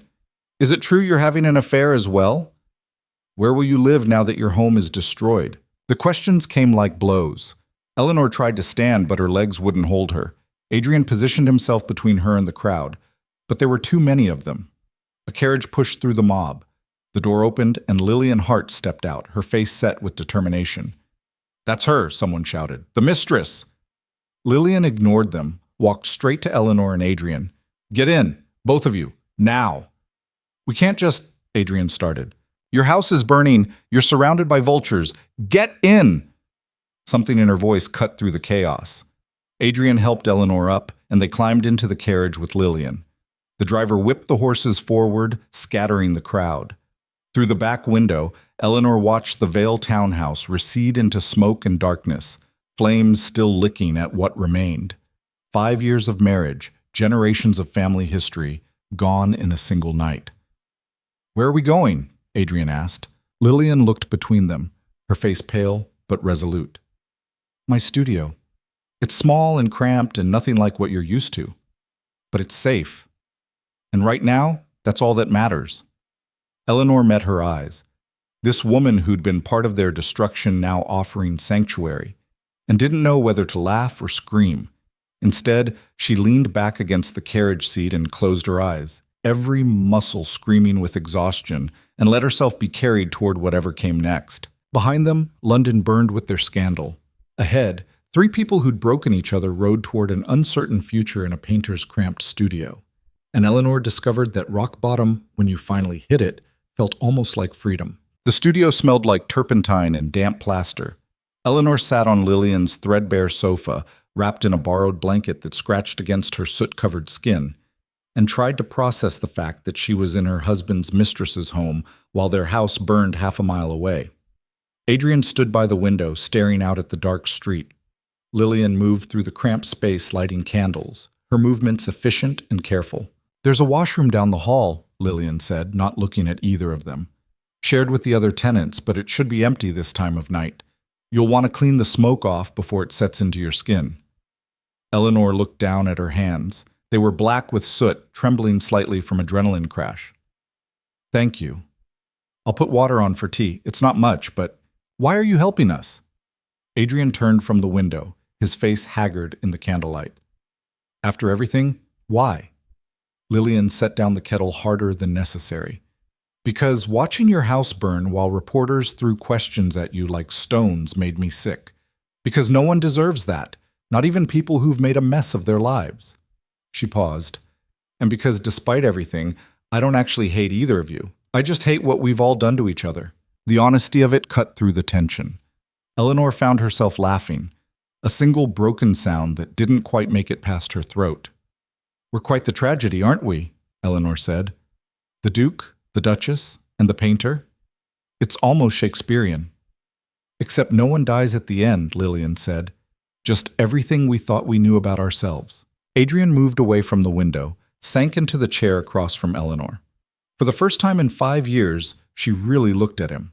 Not the Duke, not the husband, just the man.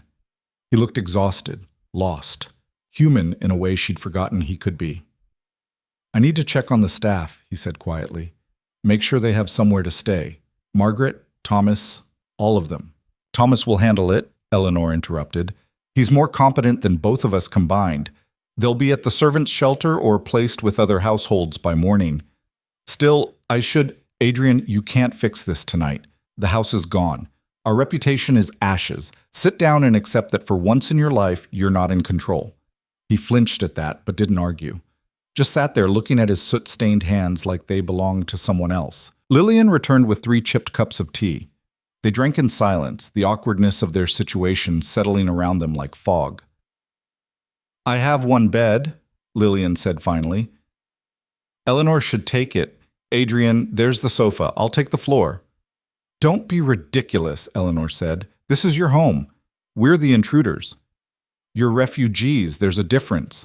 Eleanor wanted to argue, but exhaustion was winning. Every muscle ached. Her lungs still burned from smoke. The thought of walking anywhere, even to a shared washroom, felt impossible. "Just for tonight," she said. "Tomorrow, we'll figure out something else." Lillian nodded, gathered some paint-stained blankets from a trunk, and began making a nest on the floor near the easel. Adrian moved to help her, but she waved him off. "I've got it. You look like you're about to collapse." He did. They all did. Eleanor excused herself to the washroom, scrubbed soot from her skin with harsh soap and cold water, and tried not to think about the fact that everything she owned, every gown, every piece of jewelry, every letter and keepsake from her entire life, was either burned or being pawed through by strangers. She was a duchess with nothing. A wife in name only. A woman who'd destroyed her life in spectacular fashion and now slept in her husband's mistress's bed. The absurdity of it should have been funny. Instead, it just felt inevitable. When she returned to the studio, Adrian was already asleep on the sofa, one arm thrown over his eyes. Lillian sat by the window, sketching something by candlelight. "You don't have to stay awake," Eleanor said. "Can't sleep yet, too wound up." Lillian didn't look up from her sketch. "You should rest, though. You look dead on your feet." Eleanor moved to the bed, just a narrow mattress on a wooden frame, nothing like the 4-poster monstrosity at the townhouse. She lay down fully dressed, too tired to care about propriety. "Lillian?" "Thank you. For this? You didn't have to." Lillian's pencil paused. "Maybe not, but it felt like the only decent thing left to do." Eleanor closed her eyes and let exhaustion pull her under. She woke to weak morning light and voices arguing in harsh whispers. Can't just stay here indefinitely, Adrian was saying. I'm not suggesting indefinitely, but where else do you plan to go? Back to the burning house? A hotel where every reporter in London will find you? We'll figure something out. When? After the scandal dies down? That'll be never, Adrian. This isn't going away. Eleanor sat up, every muscle protesting. Adrian and Lillian stood by the window, both looking like they hadn't slept much. On the small table between them sat a newspaper. What time is it? Eleanor asked. They both turned, guilt written across their faces. 8, Lillian said. I tried to keep quiet, but let me guess. More headlines? Adrian picked up the paper, hesitated, then handed it to her. Vale Mansion burns as Duchess flees with mistress. Below the headline, an illustration showed 3 figures climbing into a carriage while flames consumed a building behind them. The artist had captured Eleanor's face with disturbing accuracy, wild-eyed, desperate, clinging to Lillian's arm. Eleanor read the article with growing numbness. It claimed she'd orchestrated the fire herself as revenge. That Adrian had been seen leaving Lillian's studio the previous evening. He hadn't, but facts didn't matter. That the 3 of them were engaged in some kind of scandalous arrangement too shocking to describe in a family publication. It's all lies, Adrian said. Of course it is. But true scandal is boring. They need theater. Eleanor set the paper aside. What else? Lillian pulled out 3 more papers, each worse than the last. One suggested Eleanor had lost her mind. Another claimed Adrian was bankrupt and the fire was insurance fraud. A third hinted darkly at unnatural arrangements between all 3 of them. So we're ruined completely now, Eleanor said. Not just damaged, actually destroyed. There has to be a way to fix this, Adrian insisted. A statement to the press, legal action for slander. You can't sue every newspaper in London. Lillian sat on the edge of the bed, her face grim. And statements from you right now will just be more fuel. They've decided who you are. Nothing you say will change that. Eleanor looked at her husband, at the woman he'd sought comfort with, at the tiny studio that was now their sanctuary and prison both. 3 people who'd never meant to be in the same room, now trapped together by circumstance and scandal. A laugh bubbled up in her chest, real laughter this time, edged with something that might have been hysteria. What's funny? Adrian demanded. All of it. We spent 5 years hiding the truth, and now that everyone knows, we're hiding from the truth they've invented. It's perfect, really. Poetic. Eleanor. No, listen. They want scandal, they want theater. We gave them exactly what they wanted, and now we're cowering like we did something wrong. We did do something wrong, Lillian said quietly. All of us. Yes. But what we did wrong and what they think we did are completely different things. Eleanor stood, paced the small space. An idea was forming, reckless and possibly insane, but better than hiding. What if we stopped hiding? What do you mean? Adrian asked. I mean, what if we told the actual truth? Not the version they've invented, not some sanitized statement through lawyers, the real, ugly, complicated truth about what happened. They'll destroy us even more thoroughly, Lillian said. Will they? Or will they get bored once we stop being mysterious? Eleanor turned to face them both. Right now we're a scandalous puzzle. But if we lay out all the pieces, the loveless marriage, the desperate escape, the woman who tried to help us both, what's left to speculate about? Adrian shook his head. No one will believe us. Maybe not. But at least it'll be our truth, not theirs. And maybe, just maybe, some people will recognize themselves in it. All those other couples performing perfect marriages while dying inside. All those other people trapped by expectations they never chose. It's social suicide, Adrian said. We're already dead socially. This way, at least we die on our own terms. Lillian looked between them, something shifting in her expression. You're serious about this? Completely. I'm tired of lying, tired of performing, tired of letting other people write my story. Eleanor met Lillian's eyes. You said yesterday I was brave at the gala. I wasn't. I was just broken. But this could actually be brave. Silence filled the studio. Outside, London was waking up, cartwheels on cobblestones, vendors calling their wares, the ordinary sounds of a city that would gossip about them over breakfast. How would it work? Adrian asked finally. We find a reporter. Not one of the scandal sheets, someone with actual integrity. We give them an interview, all three of us together. We tell them everything. Everything? Lillian's voice was skeptical. Everything that matters. The arranged marriage, the slow death of pretending, the affair that wasn't really an affair, the fire we didn't set. All of it. Adrian moved to the window, stared out at the street. My mother will disown me. My friends will abandon me. The business contracts are already in jeopardy after last night, Eleanor interrupted. Adrian, we've lost everything we were trying to protect. The only thing left is our ability to be honest about it. He turned back to her, and for the first time since she'd thrown champagne in his face, she saw something like respect in his eyes. You're right, he said quietly. You're absolutely right. I don't know if I'm brave enough. None of us do, but maybe that's the point. Lillian stood, moved to her desk, and pulled out a worn address book. I know someone, a writer for The Independent. He's done pieces on social reform, women's rights, that sort of thing. If anyone would give you a fair hearing, it's him. You'd help us do this? Eleanor asked. I'm already part of this mess. Might as well try to shape it into something true. Lillian found the page she was looking for. His name is James Whitmore, lives in Bloomsbury. I can send word today. Eleanor looked at Adrian. He looked back, and something passed between them. Not love, maybe not even friendship, but understanding. They'd failed at marriage, but maybe they could succeed at this, at being honest about the failure. Do it, Adrian said. Lillian nodded and left to send the message. Eleanor and Adrian stood in the studio's morning light, separated by 5 feet that felt like 5 miles. Are you sure about this? He asked. No, but I'm sure about not lying anymore. That's enough. Eleanor, he stopped, started again. I am sorry for all of it. Not for leaving, but for how I left. For making you feel like it was your fault when it was mine. It was both of ours. We just made different mistakes. Can I ask you something? Anything. Did you ever love me? Even a little?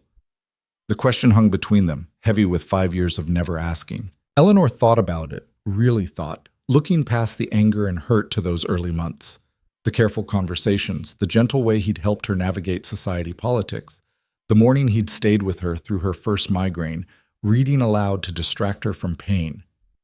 I think I loved who you were trying to be, she said finally, and maybe you loved who I was pretending to be, but we never got to know who we actually were. Too busy performing. He nodded slowly. I think I'd like to know who you actually are, if that's allowed. I don't even know yet, but maybe we'll both figure it out. Lillian returned half an hour later with news that James Whitmore would meet them that afternoon at his office. She told him only that the Duke and Duchess Vale wished to give a statement regarding recent events. He'd agreed immediately. The three of them spent the morning preparing. Lillian found clean clothes for Eleanor, a simple gray dress that fit reasonably well. Adrian borrowed a shirt from Lillian's neighbor, a carpenter who was roughly his size. They looked like different people in these ordinary clothes.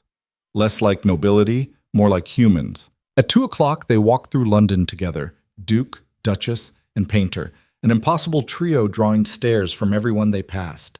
Eleanor kept her head high, refused to show the fear churning in her stomach. James Whitmore's office was above a bookshop in a neighborhood Eleanor had never visited. He met them at the door, a man in his 40s with ink-stained fingers and intelligent eyes that assessed them without judgment. Duke Vale, Duchess Vale, Miss Hart. Please, come in. The office was cramped but organized, every surface covered with papers and books. Whitmore gestured to chairs arranged around a small table. I'll be honest, he said as they settled. I expected your lawyers to contact me, not you personally. We're done with lawyers, Eleanor said. We want to tell the truth, all of it. Will you print it? Whitmore pulled out a notebook. Depends on the truth. Start at the beginning. So they did. Adrian talked about the arranged marriage, the pressure to produce an heir, the slow realization that duty and love weren't the same thing. Eleanor spoke about the loneliness, the performance, the way she'd lost herself trying to be what everyone expected. Lillian explained how she'd met Adrian, how their friendship had remained innocent even as it served as escape from his marriage. They talked for hours. Whitmore asked hard questions about the affair, about Eleanor's public accusation, about the fire. They answered everything honestly, even when the answers made them look bad. "Why now?" Whitmore asked finally. "Why tell this story when it will only make the scandal worse?" Eleanor glanced at Adrian, at Lillian, at these two people she'd never expected to sit beside. "Because living through lies destroyed us," she said, "and maybe if we're honest about that destruction, it'll help someone else who's suffocating in their own perfect marriage.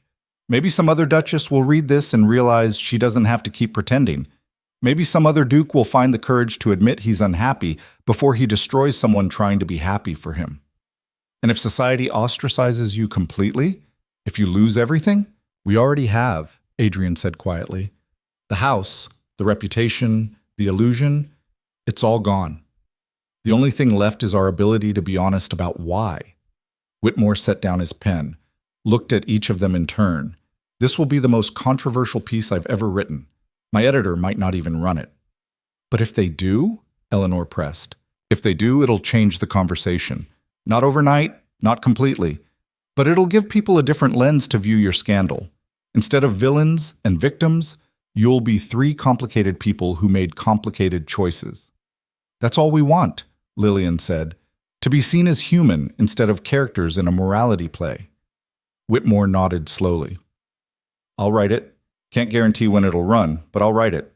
They left the office as the sun was setting, the winter sky streaked with orange and purple. Eleanor felt lighter than she had in months, maybe years. "What now?" Adrian asked. "Now we wait," Eleanor said, "and figure out what comes after honesty." They returned to Lillian's studio to find Margaret waiting outside, looking harried and determined. "Your Grace!" She hurried forward. "I've been searching for you all day. Thomas told me where you might be, but I wasn't certain. Margaret, what's wrong?" "Nothing's wrong, ma'am. Everything's, well, it's strange." Margaret pulled an envelope from her bag. "This arrived at the servants' shelter this morning. It's from Lady Catherine Winters." Eleanor opened the envelope with trembling fingers. Inside was a short note in Catherine's elegant handwriting. "Eleanor, I've spent the night thinking about what you said at the gala, about dying inside a perfect marriage. You were braver than I've ever been. I'm hosting a small gathering tomorrow at 3. Just a few women who understand what you meant. We'd like you to come. If you're willing. Catherine." Below it, a dozen names. Eleanor recognized them all. Duchesses, countesses, ladies of the highest ranks, women who'd sat silent while she was mocked and condemned. "What is it?" Adrian asked. Eleanor handed him the note, too stunned to speak. "They want to see you?" Adrian's voice held disbelief. "After everything?" "Not see me. Understand me." Eleanor looked up at the studio window, at the light flickering inside where Lillian waited. "They want to talk about the thing we're not supposed to talk about, being unhappy in marriages we're supposed to be grateful for." "That's dangerous for them," Lillian said, reading over Adrian's shoulder. "It's dangerous for all of us. But maybe that's the point." Eleanor thought about Catherine's note, about James Whitmore's questions, about the three of them standing in a journalist's office telling uncomfortable truths. Something was shifting. Slowly, almost imperceptibly, but shifting nonetheless. "I'll go," Eleanor said. "Tomorrow, to Catherine's gathering." "I'll come with you," Adrian offered. "No, this is something I need to do myself." He looked like he wanted to argue, then nodded. "All right." They returned to the studio, divided up the meager food Lillian had, and spent the evening in something almost like companionship. Not friendship yet, that would take time, but the beginning of understanding. The next afternoon, Eleanor borrowed another of Lillian's dresses and walked to Catherine's townhouse alone. The gathering was small, 12 women in a sitting room, tea and cakes on elegant china, the kind of refined afternoon Eleanor had attended hundreds of times. But the atmosphere was different, charged. Catherine stood when Eleanor entered. "Thank you for coming. I wasn't sure you would." "I almost didn't. We wouldn't have blamed you after how we treated you." Catherine gestured to the other women. "We've all been talking about what you said at the gala, about marriages that look perfect but feel like dying." Lady Ashford spoke up, her usual haughtiness replaced with something raw. "My husband hasn't touched me in 3 years.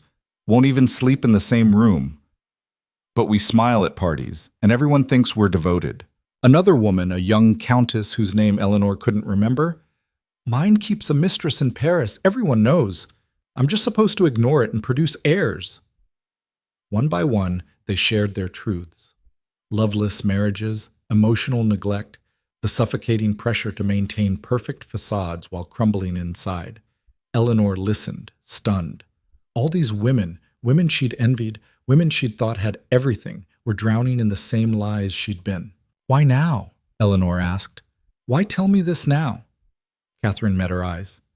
Because you showed us it was possible to stop pretending. It cost you everything, but you did it anyway. And that made us realize maybe the cost of pretending forever is even higher. I don't know if what I did was right, Eleanor admitted. I destroyed my life, my husband's life, hurt people who didn't deserve it. But you're still breathing, Lady Ashford said quietly. You're still you. That's more than most of us can say. The gathering lasted for hours. They talked about the impossibility of divorce, the financial dependence that trapped them, the social consequences of honesty. No one had easy answers, but for the first time, they were asking the questions out loud. As Eleanor prepared to leave, Catherine caught her arm. Whatever happens next, you're not alone. Some of us may not be brave enough to follow your example, but we understand why you did it. And we'll remember that someone had the courage to stop performing. Eleanor walked back to Lillian's studio through darkening streets, Catherine's words echoing in her mind. When she arrived, she found Adrian and Lillian sitting at the small table, both looking grim. What happened? Eleanor asked. Lillian held up a newspaper, not the Independent, but the Morning Chronicle, one of the scandal sheets. Veiled Duchess claims loveless. Marriage, exclusive interview reveals shocking truth. Someone leaked it, Adrian said. Not Whitmore. He swears he hasn't even submitted his piece yet, but someone who heard about our meeting talked to the Chronicle. Eleanor's stomach dropped. What does it say? A twisted version of what we told Whitmore.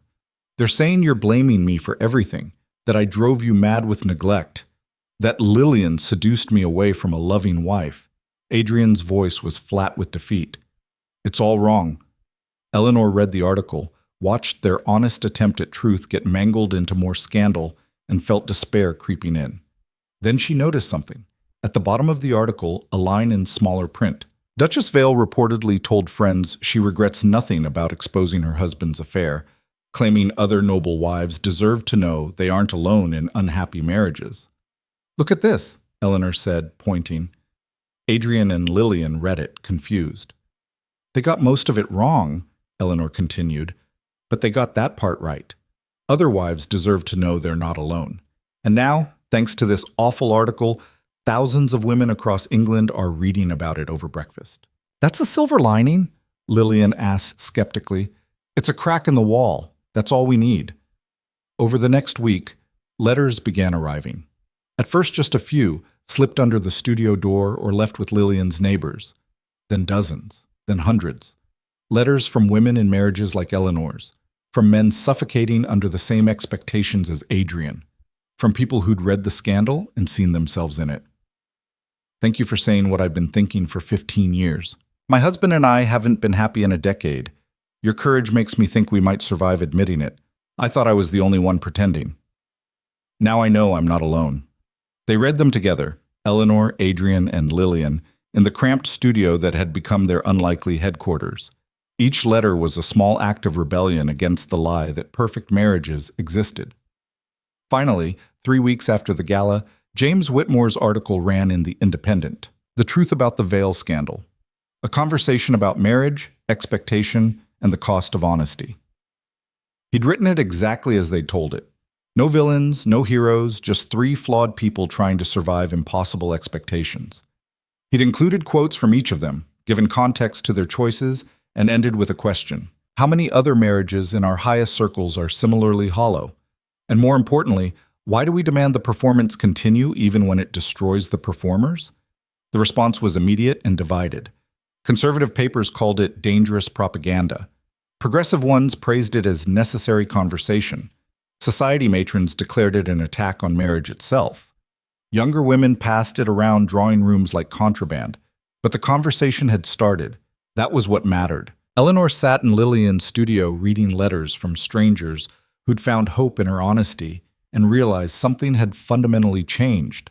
She'd stopped being a duchess performing perfection and become a woman surviving truth. It wasn't victory yet. The divorce proceedings were still messy, money was tight, society still whispered. But for the first time in 5 years, Eleanor could breathe without feeling like the air was poisoned with lies. She looked up to find Adrian and Lillian watching her, both wearing similar expressions of cautious hope. "We did it," she said. "We actually changed the conversation." "The first step anyway," Adrian corrected. But he was smiling, a real smile, not the rehearsed one he'd worn for years. Outside, London continued its gossip and scandal. But inside the cramped studio, 3 people who'd broken each other were slowly learning to build something honest from the wreckage. And that felt like winning. The letters kept coming. By the end of March, they'd received over 3,000, stacks of them piled in corners of Lillian's studio, testimony to how many people had been waiting for someone to say the quiet part out loud. Eleanor sat cross-legged on the floor, sorting them into categories. Supportive, angry, desperately lonely. Some were addressed to her, some to Adrian, a surprising number to all 3 of them together. A surprising lot. "Listen to this one," she said, unfolding a letter written on expensive stationery. "Dear Duchess Vale, my mother says you're a disgrace, but I'm 19 and about to be married to a man I barely know, and reading about your courage made me realize I have choices. I called off the engagement yesterday. My mother won't speak to me, but I can breathe for the first time in months. Thank you." Eleanor looked up. "She's 19. We might have saved her from 5 years of what we went through." Adrian glanced up from the legal documents he'd been reviewing. The divorce papers sat between them like a ceasefire agreement. Painful, but necessary. "One person at a time, I suppose." "It's more than we had a month ago." Lillian emerged from behind her easel, wiping paint from her hands. She'd been working on a new piece, something abstract and violent with slashes of red and black. Cathartic, she'd called it. Honest. "There's someone at the door," she said. "Looks official." Eleanor's stomach tightened. They'd had visits from reporters, angry society matrons, even a constable investigating the fire. Each knock brought new anxiety. Adrian opened the door to reveal a man in a dark suit carrying a leather satchel. "Duke Vale. I'm Harold Brennan, from Brennan and Associates. May I come in?" "Depends. What kind of associates?" "Legal, but not the kind you're thinking." Brennan stepped inside without waiting for permission, surveyed the cramped studio with barely concealed surprise. "I represent a consortium of investors interested in a rather unusual proposal." "We're not interested in investments," Adrian said flatly. "Not even ones that could restore your fortune and give you actual purpose?" That got their attention. Brennan set his satchel on Lillian's work table, pulled out a folder of documents. "I'll be direct. Your interview with the Independent started conversations in circles beyond your usual society. Reform circles, women's rights advocates, people who've been arguing for marriage law changes for decades." He laid out the first document. "They want to establish a foundation, a place where people in unhappy marriages can seek counsel, legal aid, financial support for separation. They want to call it the Vale Initiative." Eleanor stared at him. "You're joking. I assure you I'm not. They've raised £30,000 in pledges. They want you both to be involved, public faces of the movement, so to speak. Duchess Vale specifically, given your first-hand experience." "This is absurd," Adrian said. "We're pariahs. Why would anyone want us as the face of anything? Because you're honest pariahs. That's more valuable than respectable liars." Brennan pulled out more papers. "The foundation would provide legal counsel for divorce proceedings, emergency housing for women fleeing marriages, education programs about financial independence. All the things you needed and didn't have." Eleanor's hand shook as she looked through the documents. It was real. Organizational bylaws, donor lists, proposed locations for offices. Someone had been planning this while she'd been drowning in scandal. "Who's behind this?" she asked. "A coalition. Some of the women from Lady Catherine's gathering, several progressive members of Parliament, a few wealthy widows who've been funding suffrage work. They read your story and saw opportunity." Lillian moved closer, reading over Eleanor's shoulder. This is extraordinary. It's all so risky, Brennan said. You'll be even more controversial than you already are. Conservatives will call you marriage destroyers. Churches will condemn you. You'll be making enemies of powerful people. As opposed to now, when we're so beloved? Eleanor's laugh was sharp. We're already destroyed, Mr. Brennan. At least this way the destruction means something. Adrian was quiet, studying the papers with his business face on, the one Eleanor recognized from meetings about investments and contracts. What's the financial arrangement? You'd be paid board members. Not a fortune, but enough to live on independently. The foundation would also fund rebuilding a portion of your estate for use as the first refuge house. The estate that burned down. The structure's salvageable. Expensive to repair, but salvageable. The foundation would cover costs in exchange for permanent use of the East Wing. Eleanor looked at Adrian. He looked back, and she saw the same wild hope she felt reflected in his eyes. A way forward, a way to make their catastrophe mean something. We'll need to discuss this, Adrian said. Of course. I'll return in 3 days for your answer. Brennan packed up his documents. For what it's worth, I think you'd be good at this. You've lived what these people are going through. That's worth more than any law degree. After he left, the three of them sat in stunned silence. It's too good to be true, Lillian said finally. Probably, Eleanor agreed. But what if it isn't? Adrian stood, paced the small space. The divorce proceedings would become even more public. Every detail of our failure examined and documented. Are you prepared for that? Are you? He stopped, met her eyes. I think I have to be. Not just for us, but for everyone who wrote those letters. They deserve better than we had. Eleanor stood, moved to the window overlooking the narrow street. Below, ordinary people went about ordinary lives. A woman carrying laundry, a man selling newspapers, children playing some complicated game with sticks and stones. Normal life, something she'd never really had. I want to do it, she said.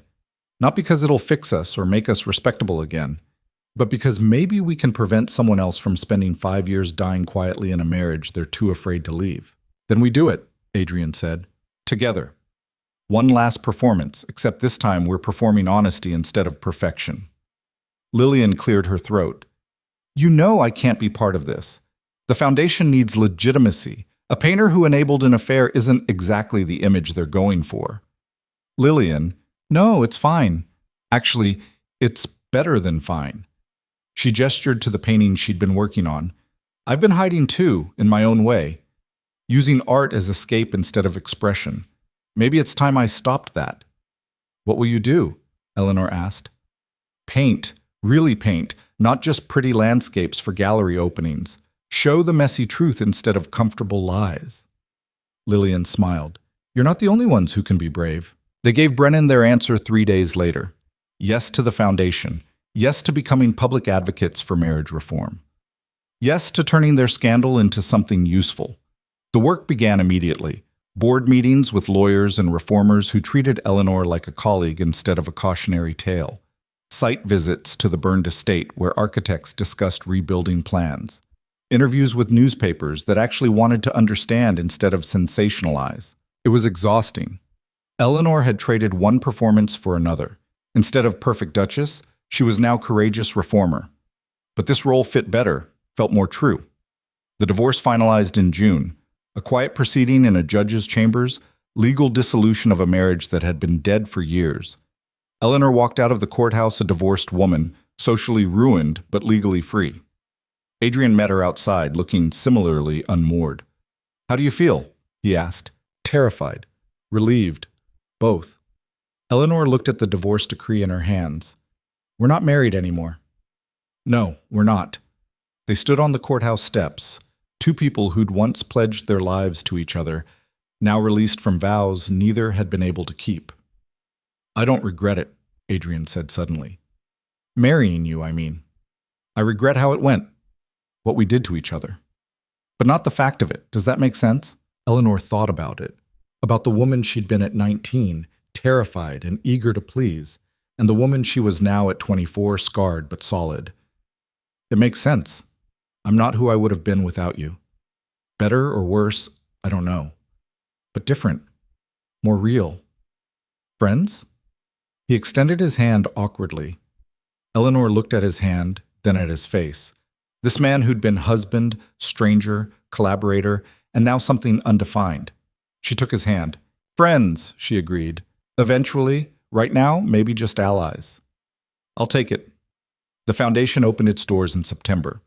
The east wing of the Vale estate had been transformed from aristocratic guest quarters into practical refuge, small private rooms, a communal kitchen, a library stocked with legal texts and employment guides. Eleanor had insisted on comfortable furniture over expensive decoration. These would be homes for women fleeing, not showpieces. The opening day brought protesters, conservative groups with signs declaring them marriage destroyers, religious leaders condemning their work as ungodly. Eleanor stood on the front steps with Adrian and the other board members and weathered the anger with her head high. How do you respond to accusations that you're encouraging women to abandon their marriages? A reporter shouted. Eleanor looked at the protesters, at their fury and fear of change, and felt something settle inside her. I'm encouraging women to survive them, she said clearly.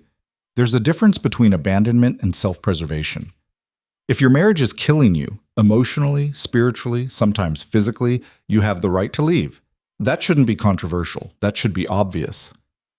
But the sanctity of marriage is a lie we tell to justify trapping people in situations that destroy them. My marriage looked sacred from the outside. Inside, it was suffocating us both. She gestured to Adrian. We made each other miserable trying to be what everyone expected instead of what we actually were. The foundation exists so other people don't have to repeat our mistakes. The reporter scribbled frantically. Eleanor didn't care anymore what they'd write. She'd said the truth. That was enough. That night, after the protesters left and the first residents moved into the refuge, Eleanor sat in the small office she'd claimed as headquarters. The desk was covered with intake forms, legal documents, letters from women asking for help. A knock at the door. Catherine Winters entered, looking uncomfortable in the practical space. I came to see it, Catherine said. The refuge, what you built. What we built. Your donations made this possible. My money, maybe, but your courage. Catherine moved to the window overlooking the grounds. I'm leaving him. Lord Winters, I wanted you to know. Eleanor's breath caught. Catherine, don't. Don't try to talk me out of it or warn me about consequences. I know what I'm doing. Catherine turned, and her face was set with determination Eleanor recognized from the mirror. 20 years I've been unhappy. 20 years of pretending. I read your interview and thought, if she can survive the truth, maybe I can too. It's not easy. Nothing worth doing is.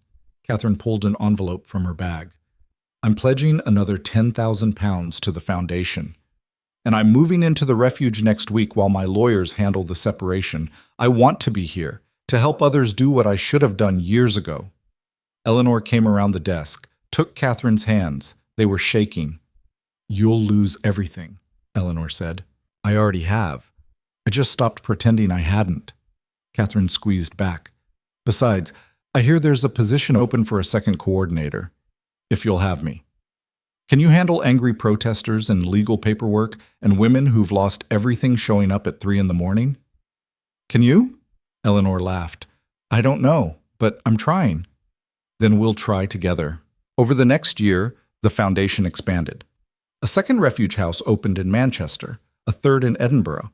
They hired lawyers who specialized in divorce proceedings, counselors who understood trauma, employment agents who helped women find work. Eleanor threw herself into the work with the same intensity she'd once devoted to being a perfect duchess.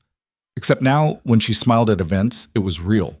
When she spoke to donors, she believed what she was saying. When she came home exhausted, it was from meaningful work instead of meaningless performance. Adrian found his own path. He took the Liverpool shipyard contract, the one he'd been negotiating during their marriage, and used the profits to fund training programs for women entering trades. Became known as the Duke who hired female apprentices, who paid fair wages, who believed competence mattered more than gender. They saw each other at board meetings, occasionally for dinners where they discussed foundation business, and discovered they liked each other better divorced than they ever had married.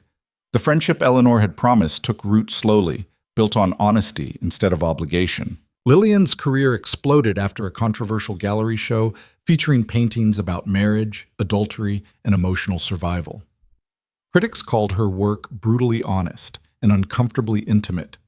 She sold everything within a week and used the money to open a studio space for women artists who'd been rejected by traditional galleries. The three of them remained connected, not as scandal partners, but as people who'd survived something terrible and chosen to build something better from the wreckage. 2 years after the Winter Gala, Eleanor stood in front of Parliament testifying about proposed marriage law reforms. The chamber was packed, supporters and opponents both watching to see if a divorced duchess could hold her ground. "The current laws treat women as property," Eleanor said, her voice steady despite her racing heart. "We cannot own property, cannot divorce without proving adultery or extreme cruelty, cannot keep our own children if our husbands object. These aren't protections. They're chains." A conservative member interrupted. "But you benefited from marriage, Duchess. Your family's debts were paid. You lived in luxury. I lived in a cage. A gilded cage, certainly, but a cage nonetheless." Eleanor met his eyes directly. "And I was one of the lucky ones. I had resources, education, connections. Most women have none of those. They're trapped in marriages with no escape, no support, no hope. That's what we're trying to change. By destroying the institution of marriage. By saving the people inside failing ones." The debate raged for hours. Eleanor answered questions, weathered accusations, presented statistics compiled by the Foundation. When the vote came, the reforms passed by a narrow margin. Not everything they'd wanted, but enough to make a difference. Eleanor walked out of Parliament to find a crowd waiting. Some were protesters. Others were women holding signs thanking her. Some crying, all of them representing the thousands who'd been waiting for someone to fight this fight. Adrian was waiting at the bottom of the steps, pride evident on his face. "You did it," he said. "We did it. The Foundation, the testimony, all of it. No, you did that. I just helped." He smiled. "The divorce was the best decision we ever made as a married couple." Eleanor laughed because it was true. They'd been terrible at marriage, but they were good at this. At honesty, at advocacy, at being imperfect people trying to do meaningful work.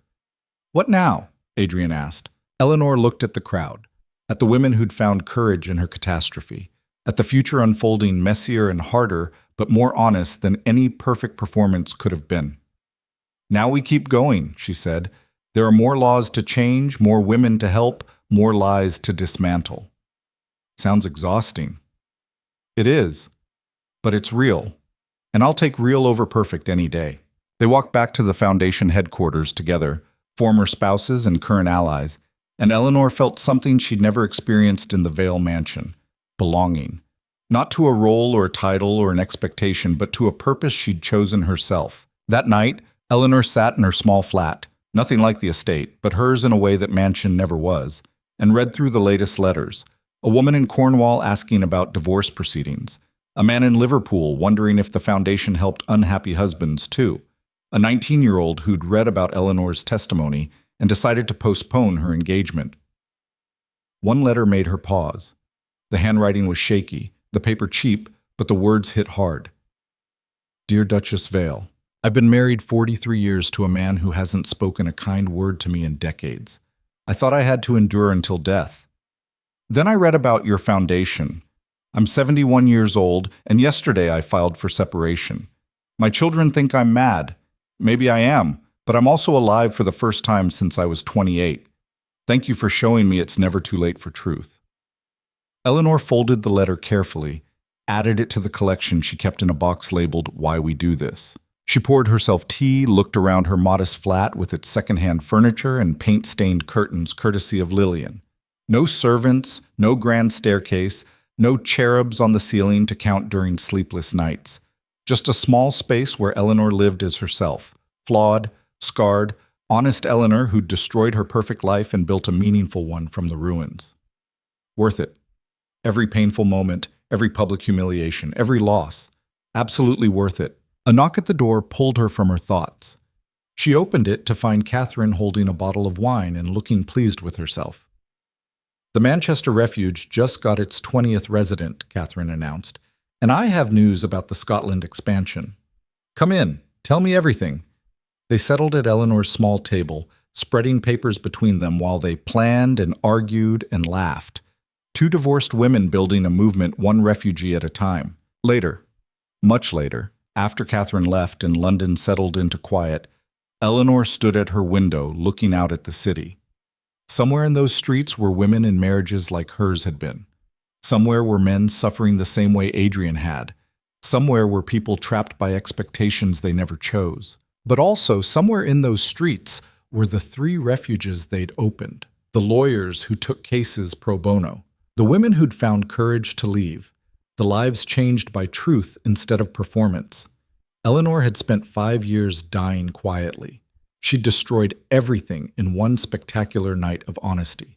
And from those ashes, she'd built something that mattered more than any perfect marriage ever could. The scandal would follow her forever. The gossip would never fully stop. But Eleanor had learned something vital in the wreckage of her Duchess performance. She'd rather be honestly ruined than perfectly miserable. She turned from the window, back to her small flat and meaningful work, and the life she'd chosen instead of the one chosen for her. And for the first time since she was 19 years old, Eleanor felt like she was exactly where she was supposed to be. Not perfect, not undamaged, not what anyone expected, but real. Finally, unmistakably real. And that was enough. That was everything.